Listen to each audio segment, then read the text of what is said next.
niños y jóvenes, la situación es más grave aún, porque el 60% de ellos son pobres. Pero esto es solo una primera dimensión del problema. El verdadero drama argentino consiste en la pobreza cultural y educativa. Je pense qu'on a vu les résultats, c'est catastrophique. Et on espère vraiment que ça va changer et que tout le monde va se mobiliser pour voter et voter pour le bon côté. Hay actitudes que llevan a pensar que el ex candidato está trabajando para generar inestabilidad en el gobierno porque le conviene en términos políticos, ¿no? Los 37 diputados nacionales hemos votado con el gobierno, vamos a seguir acompañando al gobierno y creemos que lo importante es eso, no los cargos partidarios. Están destruyendo en este momento el gobierno actual muchísimas acciones y lugares que hemos conseguido para tener éxito en esta búsqueda tan tremenda de tantos años, de 30.000 desaparecidos y centenares también de bebés robados. Algunas de las cosas que se han borrado se pueden recuperar, otras no, lamentablemente. Hay cosas borradas, evidentemente eso muestra que había intención de borrar cosas. Digo que el gran enemigo de Milei no es solo los comunistas, no son los periodistas, no son, los sindicalistas, es la realidad. Él está en una guerra a muerte, a fondo con la realidad. Y ojalá que sea la última vez que ven al PRO en estos actos inmaduros de problemas que si no tenés la razón te vas y decís cualquier cosa del otro. Yo espero que eso sea un punto final, que es lo que nos trajo hasta acá. Ahora es el presidente, pero yo conocí a Javier Milei del Llano. Lo peor que le puede pasar a una persona es cambiar. Es decir, que 7 de cada 10 chicos argentinos no comprenden los textos que leen. La crisis educativa que arrastra la Argentina tiene muchas dimensiones, pero no cabe duda de que el fracaso en la alfabetización está en la base. Bueno, discutir de educación o debatir de educación en la Argentina suele tener un problema, no sé si lo han percibido, más que un problema es una limitación, que solamente se debate en términos públicos cuando hay paros docentes. Entonces, la discusión se reduce muchas veces a la cantidad de días de clase como si eso determinara eventualmente el nivel educativo. ¿Por qué arranco diciendo esto? Porque hoy el presidente de la Nación protagonizó un acto de gestión, no es muy habitual, en la provincia de San Juan, y oficializó el Plan Nacional de Alfabetización, con unas cuantas consignas, unos cuantos puntos bastante generales. Es muy difícil estar en desacuerdo con los planteos generales en términos de objetivos que hace el presidente Javier Milei y la ministra Petovelo, a partir del resultado de las pruebas a aprender de hace unos años, que se acuerdan fue un tema de agenda y con razón, porque mayoritariamente alumnos y alumnas de tercer grado tenían dificultades para la lectocomprensión, es decir, para la comprensión de los textos que efectivamente leían. Bueno, acá hay varios problemas, vamos a resumirlo en 3. El primer problema tiene que ver con que la Argentina no tiene problemas de alfabetización. Sarmiento y hasta el propio Roca observarían muy preocupados esa definición. Argentina tiene problemas de aprendizaje, tiene problemas de aprendizaje importantes, pero no es un país que no esté alfabetizado o que tenga que recorrer un camino hacia la alfabetización. De hecho, es el más alfabetizado o de los más alfabetizados de nuestra región de América Latina. El segundo problema que tiene este anuncio es que lo hace un gobierno que incurre en flagrantes contradicciones. ¿Por qué? Muy rápido. Primero, porque anuló la paritaria o suspendió la paritaria nacional docente, porque cortó el FONID, el fomento, la transferencia de recursos a las provincias para sostener salario docente, porque además puso freno a una enorme cantidad de escuelas que estaban a 60%, 70% de ser completadas en términos de su construcción. Porque, por otra parte, subejecutó y muy fuerte el presupuesto educativo, que es un presupuesto, recuerdan ustedes, del año pasado, es decir, un presupuesto con mucha licuadora, además fue subejecutado de manera flagrante. Y porque además cortó fondos para comedores escolares, es decir, en las escuelas, los y las docentes, las autoridades dicen, no alcanza la comida en los comedores para darle a comer a los pibes. Entonces, acá hay un tema muy fuerte, muy importante a entender, que la educación o un buen nivel educativo, garantizar un buen nivel educativo necesita recursos, necesita inversión. Porque podríamos decir que gran parte del problema de aprendizaje, que son los que tiene la República Argentina, vienen o por déficit material, déficit de cuestiones bien concretas que se necesitan para enseñar en las mejores condiciones, y porque el 60% de los pibes y las pibas son pobres en la Argentina. Entonces, los pibes y las pibas van a la escuela con hambre. Esto es algo que el presidente reconoce y menciona. Y es importante, porque en realidad la pregunta es cómo se resuelve. La pregunta no es si queremos mejor nivel educativo a nuestros pibes y nuestras pibas. Es cómo se lleva eso. Y entonces, eso nos lleva a una pregunta mucho más importante, que es la que queremos compartir con ustedes hoy, en este día tan importante, donde el gobierno lanza un plan nacional de alfabetización. Preguntarse por el modelo educativo es preguntarse por el modelo de país. Por eso, educarse, ¿para qué país? Y la pregunta, y nos vamos metiendo en el tercero de los problemas, la pregunta entonces es, si el modelo educativo tiene mucho que ver con el modelo de país, ¿quién lo diseña? ¿Y para quién? ¿Y con qué intereses? Recuerdo siempre muy patente un ministro de Educación durante el gobierno de Mauricio Macri se paró frente a empresarios y dijo: no vengo acá como ministro de Educación, vengo como gerente de recursos humanos. ¿Qué era lo que estaba diciendo Esteban Bullrich en ese momento? Estaba diciendo: nosotros, desde el Estado, vamos a formar a nuestros pibes y a nuestras pibas en función de lo que ustedes necesitan. Entonces la pregunta es, ¿qué grado de responsabilidad y de participación tendrá el sector privado, las empresas, en el desarrollo de nuestro modelo educativo? Las empresas están pensando en algo, en maximizar sus ganancias. Y pensar en un modelo de país también implica tomar básicamente dos decisiones, o posiblemente dos decisiones. ¿Será un país industrializado, un país desarrollado, con ciencia y tecnología, que produzca cosas de mucha complejidad aquí y entonces necesita ese tipo de trabajadores y trabajadoras, esa formación? ¿O será un país de servicios, de muy mínima formación, de tal forma que nos acostumbremos a la incertidumbre? ¿Se acuerdan de esto? Acostumbrarse a la incertidumbre significa pibas y pibes que se acostumbren a flexibilizar su tarea, y eso requiere baja formación. Y además de baja formación necesita, además, poca mirada crítica sobre lo que nos rodea. Por eso también es importante, y habría que preguntarse por qué se sacó historia y geografía de los apuntes más básicos en los cursos en los últimos años. Volvemos. Preguntarse entonces por el modelo educativo es preguntarse por el modelo de país, quiénes lo van a diseñar, y ahí hay que sacar de la cancha a otro actor muy importante, que son los y las docentes. Solamente decirles esto: así como se hizo con el gas, así como se hizo con los teléfonos, así como se hizo con los ferrocarriles, para poder privatizar, en este caso la educación, hay que primero deslegitimar lo público y luego deslegitimar a aquellos que con vocación están pensando el día a día y ven la realidad concreta que tienen los pibes y las pibas en las aulas. Quedémonos con esa idea. Volvemos. Y para concluir, pensar en la educación en la Argentina tiene que ver con pensar el modelo educativo en función de un país, y por eso siempre es urgente la pregunta: ¿para qué mandamos a los pibes y a las pibas a la escuela? No si tiene sentido o no. Es para preguntarse qué país queremos en función de esa formación, u otra vez, educarse para qué país. Bienvenidas, bienvenidos, arrancamos QR. Pero hoy, a un siglo de aquella gesta, no solo hemos dilapidado la riqueza económica que nos legó aquella generación, sino que también hemos retrocedido décadas en materia educativa y pasamos de ser de la vanguardia del mundo a ser furgón de cola de la región. Evidentemente, el desarrollo económico y el desarrollo educativo van de la mano.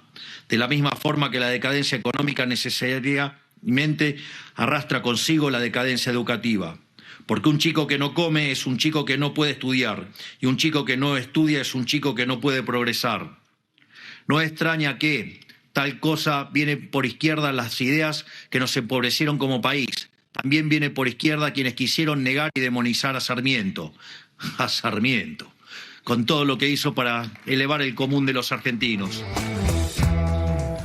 Muy bien, arrancamos QR entonces, bienvenido a todo el equipo. Enseguida vamos a charlar con Martín Granowski. Una de las noticias de la jornada tiene que ver con la fractura del PRO y qué significa la pelea entre Mauricio Macri y Patricia Bullrich para la gobernabilidad que busca Javier Milei. Y además está Abel Furlan, ya en los estudios de A24, en los estudios de QR, es el secretario general de la Unión Obrera Metalúrgica y tiene mucho que ver con lo que nos va a contar ahora mismo Hernán Lecher. ¿Qué haces, Hernán? ¿Cómo te va? ¿Qué tal, Pablo? ¿Cómo estás? Buenas noches. A ver, vamos a hablar de actividad.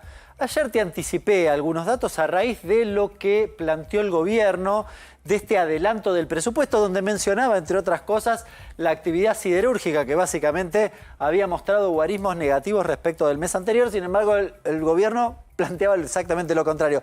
Pero te traje lo que se llama habitualmente en esta jerga el semáforo de actividad, con datos de lo que se llama actividad temprana, porque son los primeros que salieron. Estamos a 4 de julio y ya hay datos. Decís, sí, ya hay datos. Sí, hay datos. Recordemos, como en cualquier semáforo, rojo es negativo, verde es bueno. Es muy buena la aclaración.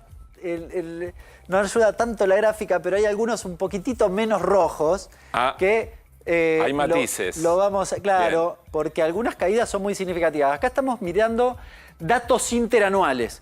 A ver, hay como dos discusiones, lo hago muy cortito, pero dos discusiones. Una discusión es si la caída es así en L, ¿bien? Y lo importante es el nivel de caída, y la otra discusión es si la recuperación es en B, ¿no? Son como las dos discusiones. Hay recuperación B o en L, y si la caída es muy o no tan pronunciada. Acá vamos a ver un poquito si la caída es pronunciada o no. Bueno, los datos son tremendos. En el caso de patentamiento de motos no tanto, pero fíjate que viene abril, mayo, junio en caída. Y si vos te fijás, mayo y junio, la comparación, estoy hablando del primero de los indicadores, junio es peor que mayo. Así que ahí tenemos cierta comparación implícita de lo que puede ser la intermensual. Es decir, no hay recuperación en B y la caída... Bueno, de 4 puntos. Ahora, fíjate en patentamiento de autos y en producción de autos es tremendo. Producción de autos caída del 40%. Interanual. Sí. Y el mes pasado había sido del 30%, con lo cual ahora es peor. Es decir, cuando lo comparo intermensualmente, no me da una recuperación. Bien, lo mismo pasa en patentamiento de autos, la caída ha sido brutal. El índice Construya, me animo a anticiparte, lo vamos a ver con cero, pero el sector está... complicadísimo. ¿Qué mide el índice Construya? Los productos vinculados a la construcción, la venta de productos vinculados a la construcción, grifería, todo, ¿no? Me animo a aseverar que va a estar en menos 30, parecido. Bien. Despacho de cemento, este dato salió ayer, de nuevo, menos 33%. Tremendo. Acá sí el gobierno podría haber dicho, bueno, acá hay un rebote de mes a mes entre abril y mayo porque habías tenido una caída del 35, te fuiste una de 27. El gobierno por ahí esto lo ponía en verde el mes pasado. Ayer, en el presupuesto, en el anticipo de presupuesto, hace referencia a los despachos de cemento, que está mirando eso. Era muy gracioso, porque ayer cuando salió, este dato ya estaba. O sea, el de menos 32. Esperen 10 minutos. Eran 10 minutos, claro. 10 minutos Aguantar más. 10 minutos, mucha ansiedad. El PYME todavía no salió, algunas todavía no salieron. Contribuciones patronales, sigue la caída del orden del 10%. Esto es un proxy de salario real. Un proxy de tu salario. Rojo, verde. Ahí tenés un verde. ¿Qué pasó? Yo lo vi, dije... Eso es impuestos, créditos y débitos. Impuesto cuando yo hago operaciones, me cobran un impuesto que es el impuesto a los créditos y débitos, mal llamado impuesto al cheque. Dije, qué raro, ¿por qué esto se mueve, se suele mover como el IVA? Rarísimo. Fuimos a buscar qué pasaba, porque la verdad que nos parecía realmente llamativo. Bueno, en realidad lo que pasó fue que en mayo, en la segunda quincena de mayo, hay una postergación de buena parte de la recaudación del impuesto al cheque que se posterga y se paga en el mes de junio. Con lo cual, la recaudación, este verde, no tiene que ver con una mejora de la actividad, sino que es con estrictamente una decisión de índole técnico, Está bien, es un verde ocasional, digamos. Absolutamente ocasional, bien, con lo cual no tenés ningún verde. Y el IVA, acá alguno puede decir, mejoró un poquito. Claro. Sí, 1,5 puntos porcentual. Básicamente, yo te diría, cuando uno mira así, che, está más o menos. A mí me preocupa que hagamos todo esto, más allá de nuestra mirada, con suma honestidad intelectual. Vos decís que ese menos 14 de mayo y el menos 13 de junio igual es un dato preocupante, porque el gobierno por ahí eso lo va a poner como positivo, es decir, mejoró un poco la recaudación. Algo que vamos a ver en la placa siguiente con mayor claridad, no lo vamos a ver en el IVA, pero es lo mismo, que es, puede subir un poquito, puede bajar un poquito. Estás diciendo que está 13 abajo respecto del año anterior, acá estaba 15 abajo. ¿Mejoró? Sí, pero está sepultado. Es como cuando se vas perdiendo 6-0, por ahí hiciste un gol, pero el partido está 6-1 abajo. Y con 3 jugadores menos, digamos. Y eso es demanda de energía, lo último. Sí, ese dato también igual verde. no está el dato de junio, así que es difícil de estimar. Acá en realidad es lo que hay que ver con precisión, es lo que tiene que ver con el sector industrial para ver esta cuestión que son los... ¿Cuánta energía demanda en función de qué la actividad industria, tiene? porque ahí Bien. tenés de todo. Esto también tiene mucho de estacional. Vos en mayo hace más frío que en abril. Bien. Así que consumís más energía para aquellas casas que se calefaccionan tenemos con una placa electricidad. más. Bueno, acá que vemos, fíjate, te quiero mostrar el 2024, que es esta curvita que está acá. Sí. Bien, esto es mes a mes. Fíjate que toda la curva de este año está por abajo de todos los años anteriores. Salvo con el azul. ¿Qué es el azul? ¿Qué es el azul? La pandemia. Ah. ¿Se entiende? O sea, claro. Se está en un montón de aspectos, para encontrar un momento peor en términos de actividad económica, hay que ir a la pandemia. Y en este es un ejemplo claro. De hecho, esto es recuperación de la pandemia, pero en esta recuperación de la pandemia, en el año 2020 le fue mejor que este año.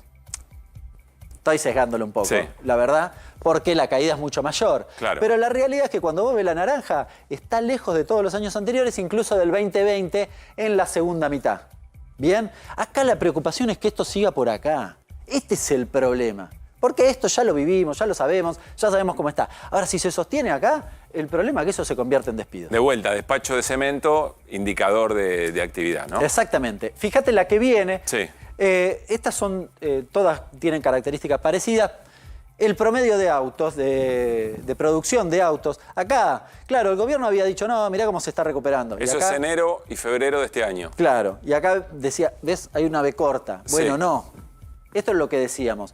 ¿Puede haber recuperación? Sí. ¿Puede haber alguna política que suba, baje la cuestión? Pero fíjate que si vos ves a trazo grueso, ahí hay una línea. Claro, más o menos. ahí hay un promedio, Entre digamos. 50 y 60 y ahora Entiendo. el promedio está entre 30 y... O sea, entre 30. el chiste no es jugar con los picos, el chiste es ver dónde se estaciona la línea eventualmente. El comportamiento general, sobre Sí. todo en estas cuestiones, porque estos indicadores no están desestacionalizados. Entonces, habría que hacer esa corrección. Pero claro, acá, a ver, en enero todas las automotrices dijeron, paremos un poco la cuestión. Entonces la caída es mayor. Cuando vos verás el periodo, mira, acá está el promedio, ¿ves? Esta es la comparación. Bien. Ese es el dato de que la economía se está moviendo muy por abajo. Y fíjate, la tercera viene en el mismo sentido. Creo que tenemos una más de... ¿O no? ¿Estamos con las tres ya? Bueno, estamos con Acá las tres. está. No, acá está. Patentamiento de autos, que sigue más o menos la misma curva. Sí. Acá lo interesante de ver es esta lógica de que puede subir y bajar. Ahí te marca bien claro cuál es el promedio. Pero estás abajo. No vuelve Sí. a foja cero, lo cual es básicamente un gran problema. Y mi preocupación en todos estos indicadores... En unos días vamos a tener varios indicadores más para ilustrar en términos generales. Este es una especie de adelanto. Pero mi preocupación es que esto se sostenga en el tiempo, porque cuando hablamos del 7,7 de desocupación, yo tenía la sensación de que era poco respecto de lo que puede venir en la Argentina. Y sigue manteniéndose esta preocupación porque la actividad económica no se recupera. Bien, Hernán, muchas gracias. Bueno, nos vamos a ir a la mesa. Enseguida saludamos, por supuesto, a Martín Granoski, a Fer Cerolini, Irina Hauser también, y le damos la bienvenida ya desde aquí a Abel Furlan, secretario general de la UOM, de la Unión Obrera Metalúrgica. ¿Cómo te va, Abel? Buenas noches. ¿Qué tal? Buenas noches. Gracias por estar aquí. No, gracias a ustedes por la invitación. Bueno, hay una primera pregunta lógica y general que tiene que ver con cómo estás viendo, como secretario general de la UOM, este nivel de caída de la actividad económica que impacta directamente sobre tu base de representación, es decir, cantidad de afiliados y afiliadas y el buen pasar que tienen quienes todavía tienen un empleo, ¿no? Con mucha tristeza y con mucha angustia. Cada uno de esos cuadraditos rojos tiene una implicancia enorme sobre la pérdida de empleo. ¿Sabés los trabajadores y trabajadoras que por estos días están perdiendo empleo en función de esos cuadraditos rojos?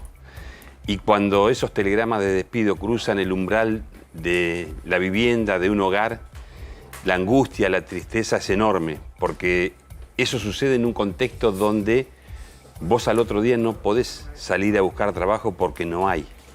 Han roto el círculo virtuoso de la economía. Hay una hiperrecesión en estos momentos y claro que todo el entramado industrial, productivo, está hoy mirándose qué es lo que hace con cada uno de los trabajadores que contiene. Nosotros, en nuestra actividad, ya hemos perdido de diciembre a la fecha más de 12.000 compañeros y tenemos casi 30.000 sostenidos por esquema de suspensiones. ¿Cuánto tiempo más las empresas, las pequeñas y medianas industrias, van a seguir sosteniendo con esquema de suspensión a sus trabajadores, no lo sabemos. Es decir, antes de despedir definitivamente. Y porque, a ver, en nuestra actividad son recursos formados que costaron mucho dinero formarlos. Un empresario pyme le cuesta mucho desprenderse del trabajador, claro, porque no es lo mismo despedir a un tornero que te llevó muchísimos años formarlo a despedir un empleado administrativo. Entonces, eso hace que el empresario, que el empresario pyme, piense más de una vez el despido de ese trabajador. Si aguanta y aguanta. Y aguanta lo más hasta que puede. no das más. Aguanta hasta que no da más. Y eso es lo que estamos transitando por estos días. Ahora, déjame hacerte esta pregunta, Abel, ahí voy, Hernán. Dice el gobierno, bueno, esto es un momento, esto es la corrección de los precios relativos, esto es volver real la economía. Esto estaba todo tapado por el plan Platita, por lo que había hecho el gobierno anterior, enseguida empieza a rebotar, enseguida empieza a recuperar. ¿Eso se observa o cuál es la dinámica en la actividad metalúrgica de eso que el gobierno dice? No se observa y tampoco nosotros nos creemos que eso vaya a ocurrir.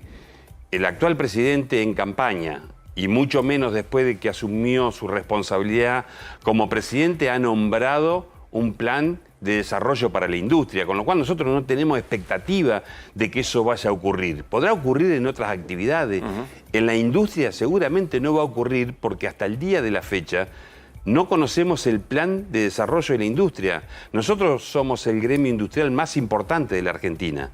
Y hemos padecido muchas veces circunstancias de esta naturaleza. Perdóneme. Ahora, como en esta oportunidad, nunca.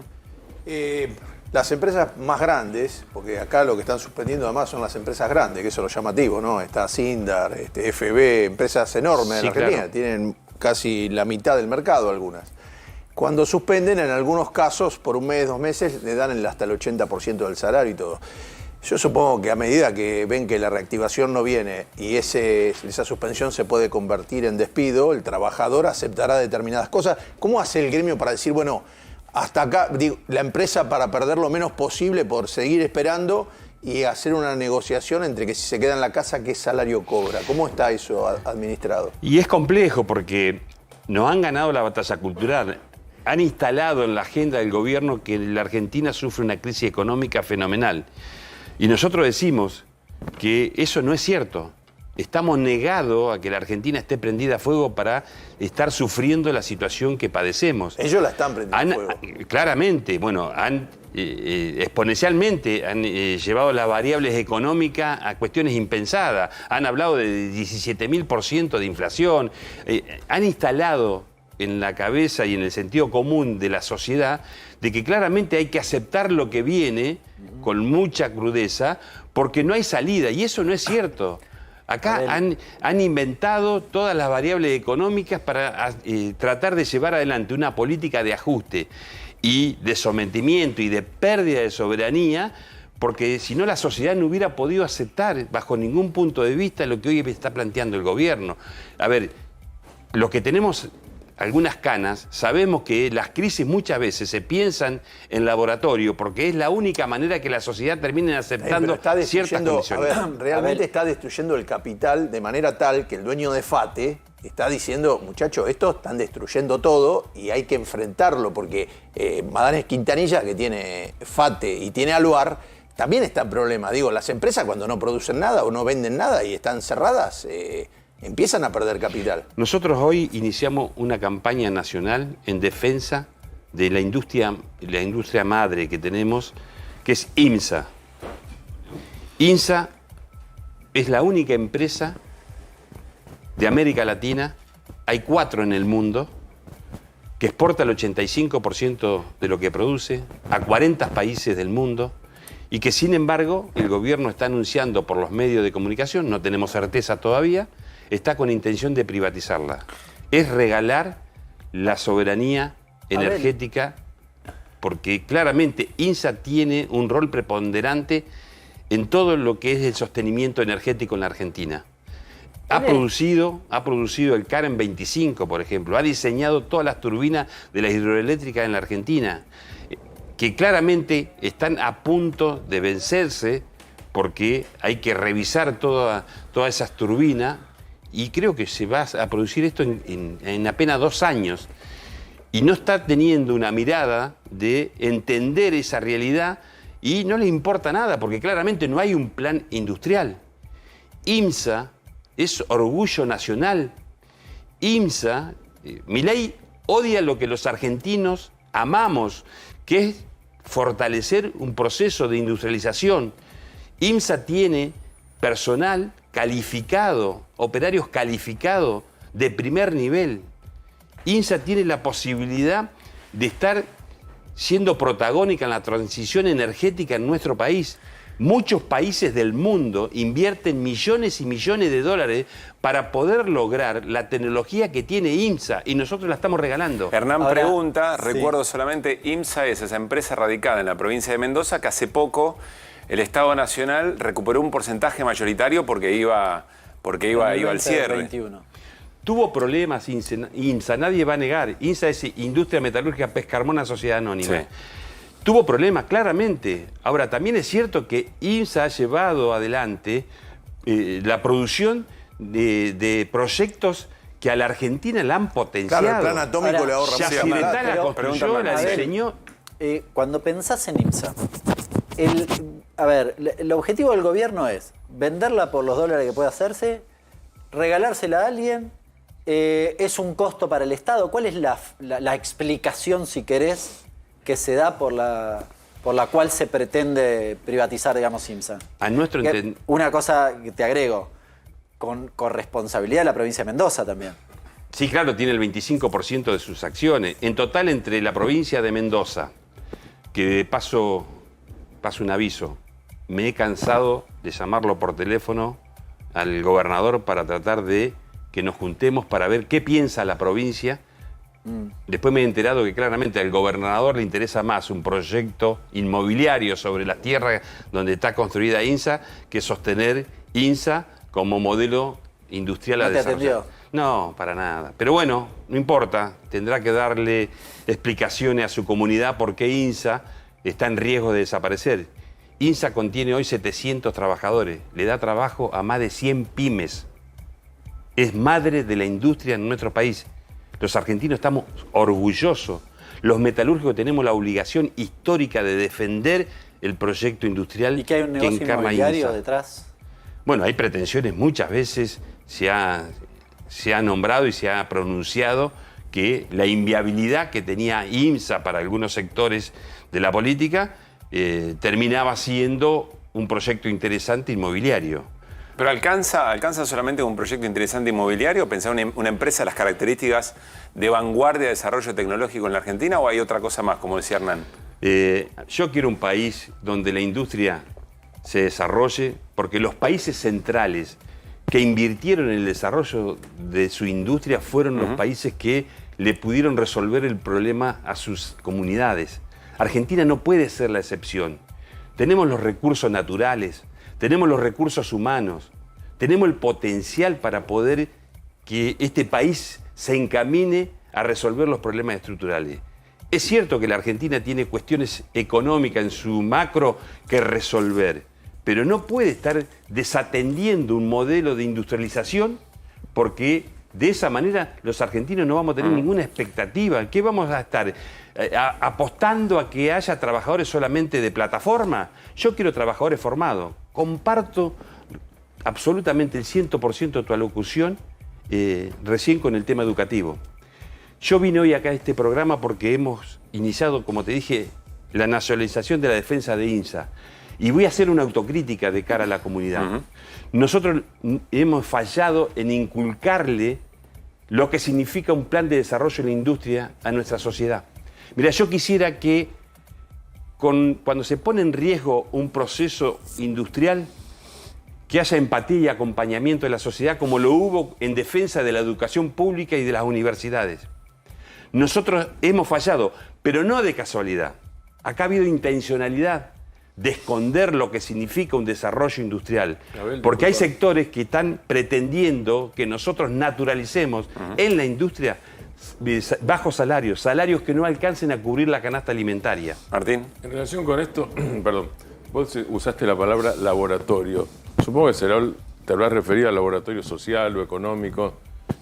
Y tenés, una de tus contrapartes es Techint, ¿El jefe del laboratorio es Pablo Roca o es Javier Milei? El jefe del laboratorio de este gobierno son las multinacionales. No tengo absolutamente ninguna duda. Tengo para expresarte que tengo la certeza que por la cabeza del presidente no pasó nada de lo que contiene el DNU, nada de lo que contenía la ley ómnibus, nada de lo que contiene la ley base y nada de lo que están de alguna manera escribiendo que va a ser la reglamentación de la ley base.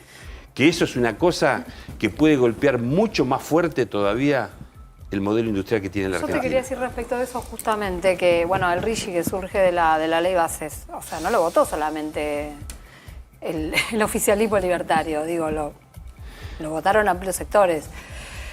Yo lamento mucho esa situación porque claramente nosotros, voy a responder porque yo tengo una responsabilidad al representar al gremio más importante de la industria y he recorrido muchos medios de comunicación manifestando por qué no había que acompañar el RIGI. Y fíjate vos, muchas de las cosas que nosotros manifestábamos con certeza, hoy aparece como un hecho consumado. La privatización de INSA me demuestra que nosotros que teníamos mucha razón y que no estábamos desacertados cuando veníamos a los medios de comunicación a expresar que el RIGI era totalmente nocivo para todo el entramado PYME y para poner en riesgo absolutamente todo el proceso industrial de la Argentina. ¿IMSA está dentro de las empresas a privatizar de la ley bases? Bueno, en todos los medios la dan como ya ARC, Energy de Estados Unidos, está haciendo una oferta, va a revisar las condiciones. Una empresa estadounidense quiere comprar IMSA. Bueno, y esto no es casual, porque ¿Pero está en el listado de empresas o de la ley base o no? Bueno, pero a ver, le No, votaron no las facultades. Creo que debe ser en las propuestas que dijeron que iban a dejar empresas a tratar posteriormente. Le dieron las facultades al Poder Ejecutivo y aparte... Sí, no, lo van a tener que pasar por el Congreso. Hoy por hoy... El plan Hoy por hoy es un planteo del directorio de INSA. El hecho de estar ofreciendo la privatización de INSA. Claro. Pero acá hasta hay un tema geopolítico de muchísimos años. Estados Unidos siempre quiso llevarse puesta a INSA porque claramente es una empresa que compite. A ver, el Karen. No porque es barata, sino porque es importante. La parálisis del proyecto nuclear en la Argentina. ¿Con qué tiene que ver? Con una imposición de Estados Unidos. Acá hay un problema geopolítico. ¿Es imposición o es iniciativa del gobierno argentino para agradar de alguna manera y ver si consigue algo? Bueno, es imposición por un lado y es también voluntad política de estar queriendo someterse a las imposiciones de los de afuera, ¿no? Sin tener ninguna intención de defender lo nuestro. Cualquier país serio en el mundo defiende su mercado interno. Acá lo están haciendo estallar por los aires. Cualquier país serio de alguna manera tiene una política de proteger su industria. Y acá nosotros estamos desprotegiendo absolutamente todo. Abel, recién describiste sobre todo, digamos, lo que tiene que ver con la cuestión del empleo. Pero si uno piensa en el mercado de trabajo, en el mundo del trabajo, está la discusión también salarial. ¿Cómo está esta situación? Porque tengo entendido que ustedes vienen discutiendo desde noviembre una paritaria que no se termina de cuajar hasta el día de hoy. 7 meses llevamos con la Cámara Argentina del Acero. La Cámara Argentina del Acero nuclea a Cinta y el Grupo Techín, porque quieren y pretenden, tienen toda la pretensión de que naturalicemos salarios de hambre, salarios que no alcancen para llegar a fin de mes. Hemos llevado adelante medidas de fuerza, claramente ha habido una política de desgaste por parte de la empresa, pero aún así nosotros estamos resistiendo porque nos asiste absolutamente toda la razón. No hay ningún justificativo para que estas empresas nos nieguen que el salario no pierda frente a la inflación. Lo han hecho y lo hemos conseguido con el resto de las cámaras que tienen menos espalda. Las pymes están pagando los salarios que nosotros le estamos reclamando a la Cámara Argentina del Acero y aún así nos están negando. Claramente hoy se sienten que tienen la sartén por el mango y el mango también. Son parte de este gobierno, tienen la mayor cantidad de funcionarios. O sea, no hay mucho para que salga a la luz del porqué de tanta resistencia. A ver, concretamente, ¿puede haber alguna empresa que a la larga, en cierto plazo de tiempo, termine siendo favorecida en el modelo que piensan. Pero en este momento se está destruyendo todo el mercado. Las automotrices están destruidas. Nadie está haciendo negocio. Eso, no sé si usted tiene no están haciendo negocio. No, el capital. La preocupación se está de Fernando es en qué momento esas empresas que no están haciendo negocio le van a decir algo al gobierno de Milei. Esa es la preocupación. Mi preocupación tiene que ver, por ejemplo, usted debe haber hablado alguna vez con Puyaro o alguna vez se habrá encontrado con Yarlora. No, nunca, no tuve. Nunca, pero usted sabe el problema que están teniendo en las dos provincias con la línea blanca, que están destruyéndose los que están, no es negocio para nadie, están cerrando empresas. Bueno, Córdoba es una provincia donde el sector automotriz es muy fuerte. Yo represento el 80% del autopartismo en la Argentina. Imagínate que a mí me está pegando fuertemente todo este retroceso de la industria automotriz. Pero aparte, es gravísima esta situación porque, el hecho de que este gobierno no piense en la industrialización, en un proyecto de fortalecer la industria. Se ha hablado mucho del litio. Nosotros tenemos 11 terminales automotrices en la Argentina. ¿Cómo no vamos a estar pensando en cómo vamos a industrializar el litio? ¿Sabés cuánto va a significar la batería de litio en el auto eléctrico? El 50% del valor del auto. YPF había desarrollado parte de la tecnología para poder producir baterías en la Argentina. ¿Alguien puede pensar de los que estamos acá? Hace 2 años y medio aproximadamente en Brasil se fue Ford. ¿Alguien puede asegurar que dentro de 5 años no se vaya a Toyota? Abel, antes de cerrar, el diagnóstico es claro, es la manera en que ustedes están viendo el proceso y lo que acompañan los datos que mencionaba Hernán. ¿No debería haber mayor presencia en la calle de las centrales sindicales frente a esta situación? Bueno, claramente creo que el movimiento obrero ha tenido un rol protagónico a la hora de resistir contra esta política. También es cierto que acá hay otros actores de la sociedad. Recién ustedes lo insinuaron. ¿Qué pasa con el sector empresario? Que no dice nada. ¿Por qué tenemos que solamente venir los trabajadores a los medios de comunicación a expresar nuestra preocupación, a expresar nuestra tristeza, nuestra angustia? Porque ellos también, no creas que le es fácil soportar esta situación. ¿Cuánto más tiempo van a estar soportando a sus trabajadores sin que aparezca la demanda? ¿Han destruido el círculo virtuoso de la economía? ¿Hablas de Adinra? No. Hablo de Adinra, hablo del resto de las cámaras, hablo de toda la actividad productiva en la Argentina. La propia UIA. Porque esto no golpea solamente a la actividad metalúrgica, golpea todo el entramado productivo de la Argentina. Las alimenticias también. ¿Cuánto ha caído el consumo? Pero vuelvo a ver a lo que decías antes. Vos decías, a mí me encantaría que para la defensa de la industria nacional se genere una empatía en distintos sectores de la sociedad que provoque una marcha como o una movilización como la de la educación pública. ¿Cuánto de las centrales sindicales tienen que trabajar eso para que eso ocurra y si lo están haciendo del modo en que corresponde? Yo creo que tenemos que trabajar mucho porque hemos perdido un tiempo valioso. Te dije recién que yo he venido acá a pedirle a la sociedad que tenga empatía en defensa del desarrollo de un proceso de industrialización de la Argentina.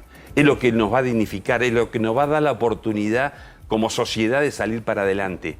Si nosotros no sostenemos y la sociedad no se hace eco de lo que significa un modelo industrial de desarrollo de la industria, nosotros como país no tenemos destino. Alguien dijo en algún momento que sin industria no hay nación. Y esto es una realidad, es una realidad. Hoy este gobierno lleva adelante el desguace de la industria nacional. Claramente, nosotros lo venimos a manifestar porque no queremos ser cómplices de después estar llorando sobre un hecho consumado. Tenemos mucho riesgo de que la Argentina sea sometida por los países centrales. Vienen por los recursos naturales. A ver, ¿cuánto tiempo más vamos a estar negándonos a que tenemos que discutir y oponernos a que los demás, los de afuera, nos vengan a imponer lo que nosotros necesitamos para crecer? Abel, gracias por haber venido. Gracias a usted. Y seguimos con mucha atención el intento de privatización de IMSA. A partir de lo que nos contaste, nos abriste un poco los ojos sobre lo que está pasando. Vuelvo a reiterar, Milei odia lo que nosotros amamos.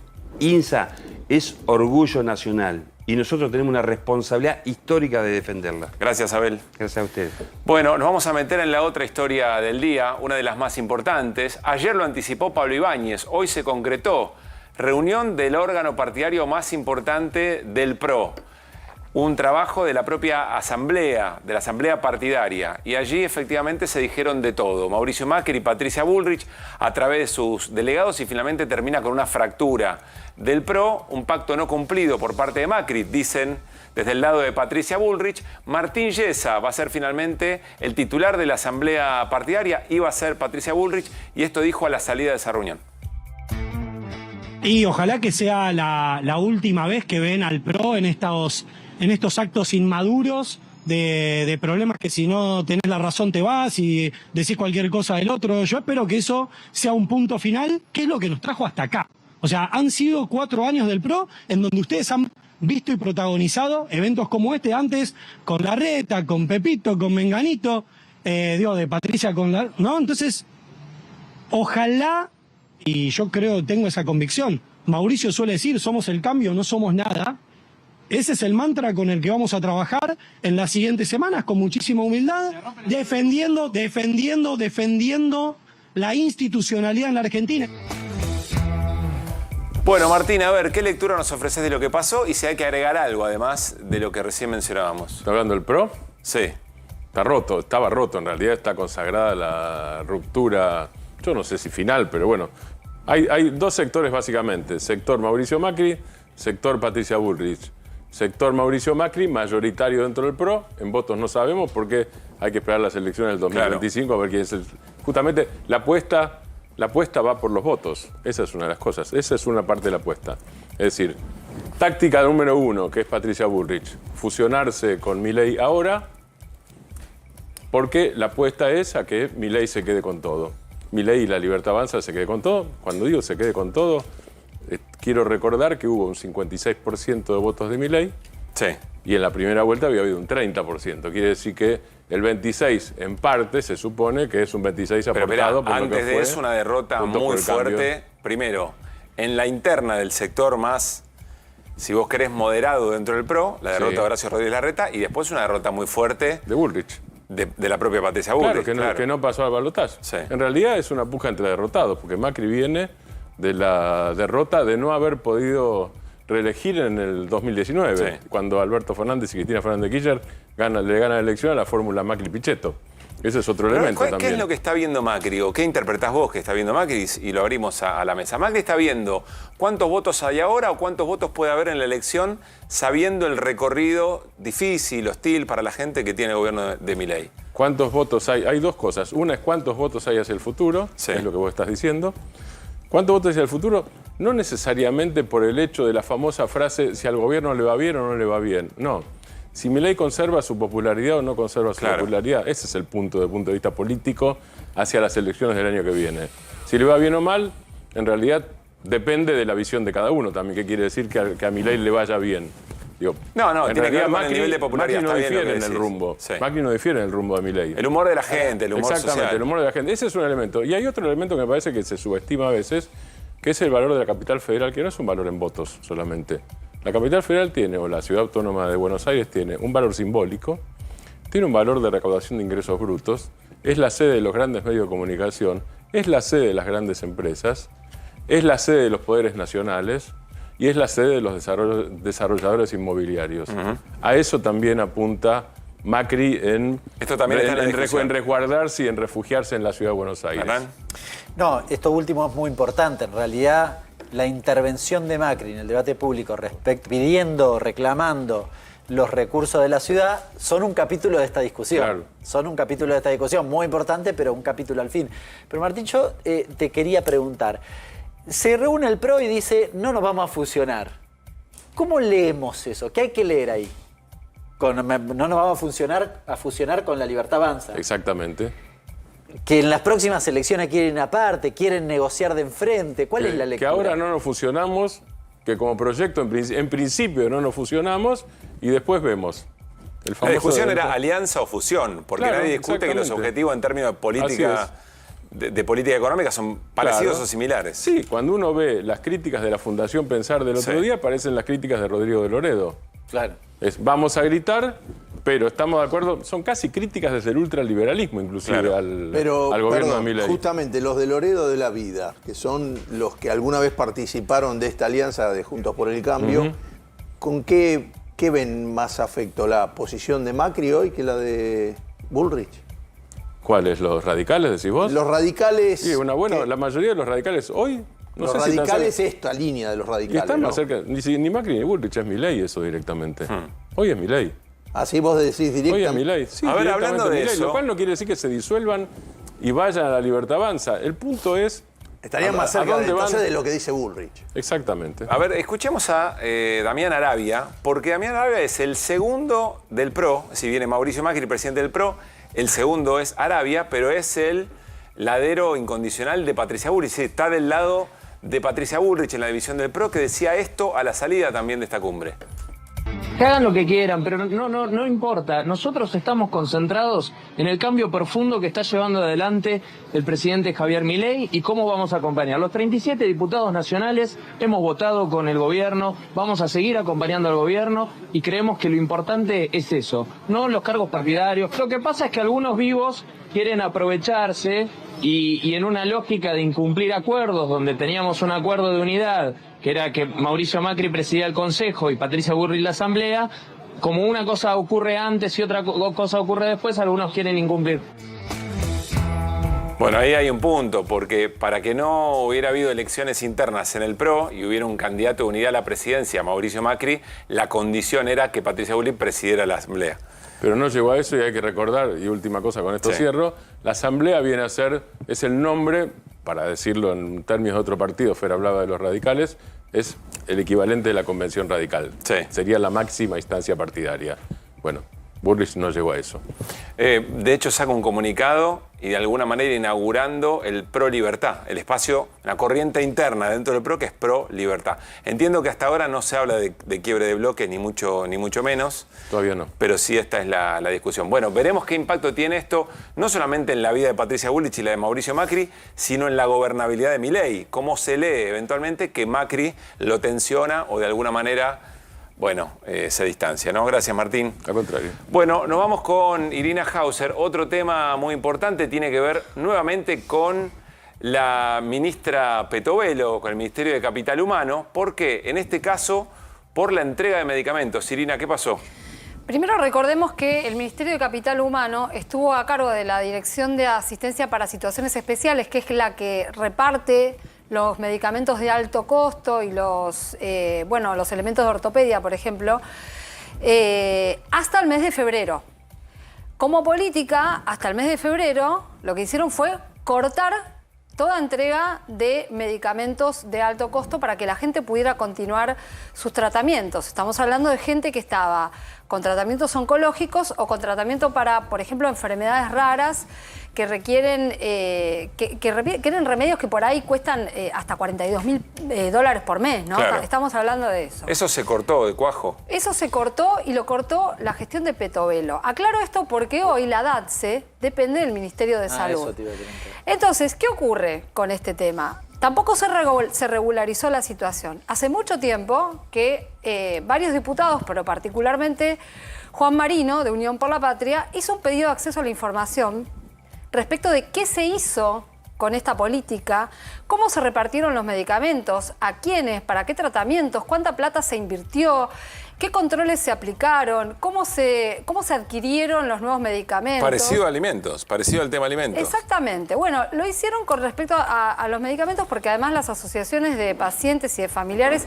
salieron a protestar, tuvieron que presentar algunos amparos en forma individual para que pudieran restituirles el tratamiento. Insisto, algunos no están regularizados. El Ministerio de Salud le contestó, pero Sandra Petovelo no le contestó el pedido de acceso a la información a Juan Marino que hizo antes de mediados de abril. Por eso, hoy, un juez le ordenó a la ministra que le dio 8 días de plazo para que le conteste el pedido de acceso a la información que hizo el diputado con todo esto que les estoy contando. Sí.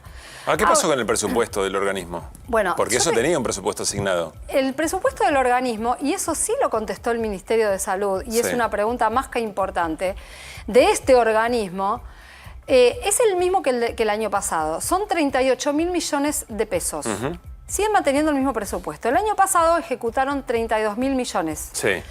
La ejecución del gobierno anterior, digamos. Es la ejecución del gobierno Sí. anterior durante el año 2023. Bueno, el presupuesto sigue siendo el mismo según lo que informó el Ministerio de Salud, justamente ante el pedido de acceso a la información. Licuadora mediante, porque son 38.000 millones, Con una inflación... pero con la devaluación tan importante de diciembre, claro. Claro, no, y además, bueno, con una inflación interanual de más del 200%. ¿no? Claro. Esos 38 tendrían que ser unos 130 aproximadamente. Estaba haciendo el Para cálculo. seguir el Para ser ritmo equivalente al inflacionario. presupuesto del año pasado. ¿Y cuánto Bueno, se ejecutó? A ver y otra se vez la ejecutaron placa. hasta ahora 9.000 millones.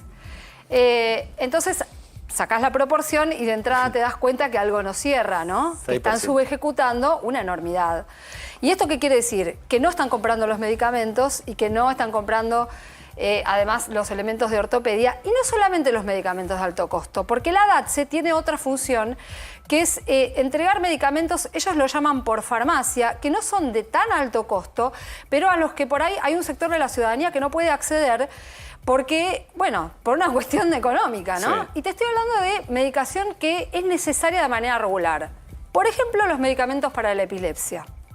Por ejemplo, los medicamentos para los psicofármacos, ¿no? Cuando están recetados. Esto tampoco los estuvo entregando ni los está entregando últimamente. La Entonces, diabetes también tienen la diabetes. Bueno, entonces la subejecución que vemos enorme, Sí. gigantesca, es eso. No se están entregando los medicamentos Claro, cuando a le- quienes no tienen Sí. una cobertura médica y que están en una situación de vulnerabilidad social. Con el impacto que eso tiene en la calidad de vida de la gente, lo decíamos en estos días, vos la arrancás al Estado, no lo volvés más eficiente, no lo repensás, arrancás al Estado, arrancás estas políticas, hay gente que se cae. Eventualmente. Bueno, alguien muy crítico, lo charlaremos en otro momento, pero alguien muy crítico podría pensar, che, el superávit que dice el gobierno de Javier Milei también está basado en no haber repartido los medicamentos, pero eso solo si alguien tuviera una mirada muy maliciosa y muy crítica. Nos vamos a Fer Cerolini, algo adelantó hace un ratito nada más respecto de empresas que están vendiendo muy poco de determinados rubros y son rubros muy importantes que van a la par de la actividad económica. Tenemos un ejemplo, Fer. Sí, bueno, ¿qué pasa con el mercado interno? Los datos que me asustaron, los que trajo Letcher, Sí. el despacho de cemento 32,8, la producción de autos. Bueno, cuando el cemento no sale, no se construye, cuando no se construye, no se hacen baños, cuando no se hacen baños, sanitarios no se venden. Eso es lo que está pasando con Ferrum. La empresa Ferrum. La Ferrum, que es nada más y nada menos que maneja el 50% del mercado en la Argentina, ¿no? Esta es la planta de Avellaneda, tiene una enorme planta en Avellaneda y tiene una enorme planta en Villarrosa. ¿Qué han decidido? Bueno, el lunes pasado cerraron por un mes la planta de Villarrosa. Ellos tienen 1.000 empleados en total, Ferrum, un poco más de 1.000 empleados, y está suspendiendo por un mes completo toda la producción de Villarrosa, que es, ellos producen en la planta de Avellaneda, tenemos unas imágenes, empezó en 1911. Ahí lo estamos viendo, sí, mirá. Son imágenes muy interesantes la historia de Ferrum, que exporta a varios países, pero el tipo de cambio tampoco lo favorece la exportación. Están en un momento complejo. Yo creo que cuando se destruye capital pierden todo, los trabajadores, pero también pierde el capitalista. En este negocio está muy mal. Ellos producen en Avellaneda para la línea premium y para los grandes hoteles de la Argentina, que tampoco no hay turismo, no hay nada, no hay grandes construcciones en este momento. Y después, en la planta de Pilar, la línea más popular. Están sobreestoqueados, entonces, y tienen acciones en bolsa, le tienen que anunciar a la CNB esto, de que están suspendiendo personal. Es todo un lío. Yo realmente, cuando vos decís caídas del 40%, son cifras de guerra o de terremoto, lo que pasó en Turquía con el terremoto. Ahora, ¿qué pasa? Cuando hay una guerra o hay un terremoto, cuando termina la guerra, generalmente viene el Fondo Monetario, viene alguno y te dice, bueno, acá tienen plata para empezar de nuevo. Sí, y vos tenés Marshall. algo que reparar. Sí. Ahora, ¿qué tenés que reparar en la Argentina? Porque hay una guerra donde se está destruyendo el capital y la actividad, pero no se destruye ningún edificio como cuando pasa un terremoto. Sí, entiendo. Sí. No hay nada que reparar. Sí. Entonces estamos entrando en una paz de los Bien. cementerios en nivel de actividad. Y ellos son socios en el grupo FB, de FB, que es la productora de todo el tema de las canillas, bueno, todo La el grifería. tema. La grifería. Sí. Bien. Eso está ya y suspendieron de sus 1.500 empleados en mayo por 3 meses a 800. Es decir, digo, es un pésimo negocio por donde se lo vea. No quiero imaginar cómo estarán las pymes y así están las grandes empresas, porque estamos hablando de Acindar, estamos hablando de Aluar, estamos hablando de empresas enormes. Gracias, Fer. Bueno, hicimos un panorama bastante general de una jornada que dejó mucha tela para cortar, mucho para analizar, pero sobre todo estos números que mencionaban Hernán y Fernando y la consecuencia respecto de trabajadores y trabajadoras que nos contaba Abel Furlan. ¿Qué hará la política? Bueno, eso es lo que trató de contar un poco Martín Granowski y, por supuesto, cuáles son las cuentas que tiene que rendir ante la justicia de lo que se hizo con lo que se podría haber entregado y no se presupuestó, como nos contó Irina Hauser. Nos vamos a una tanda y estamos. Dale.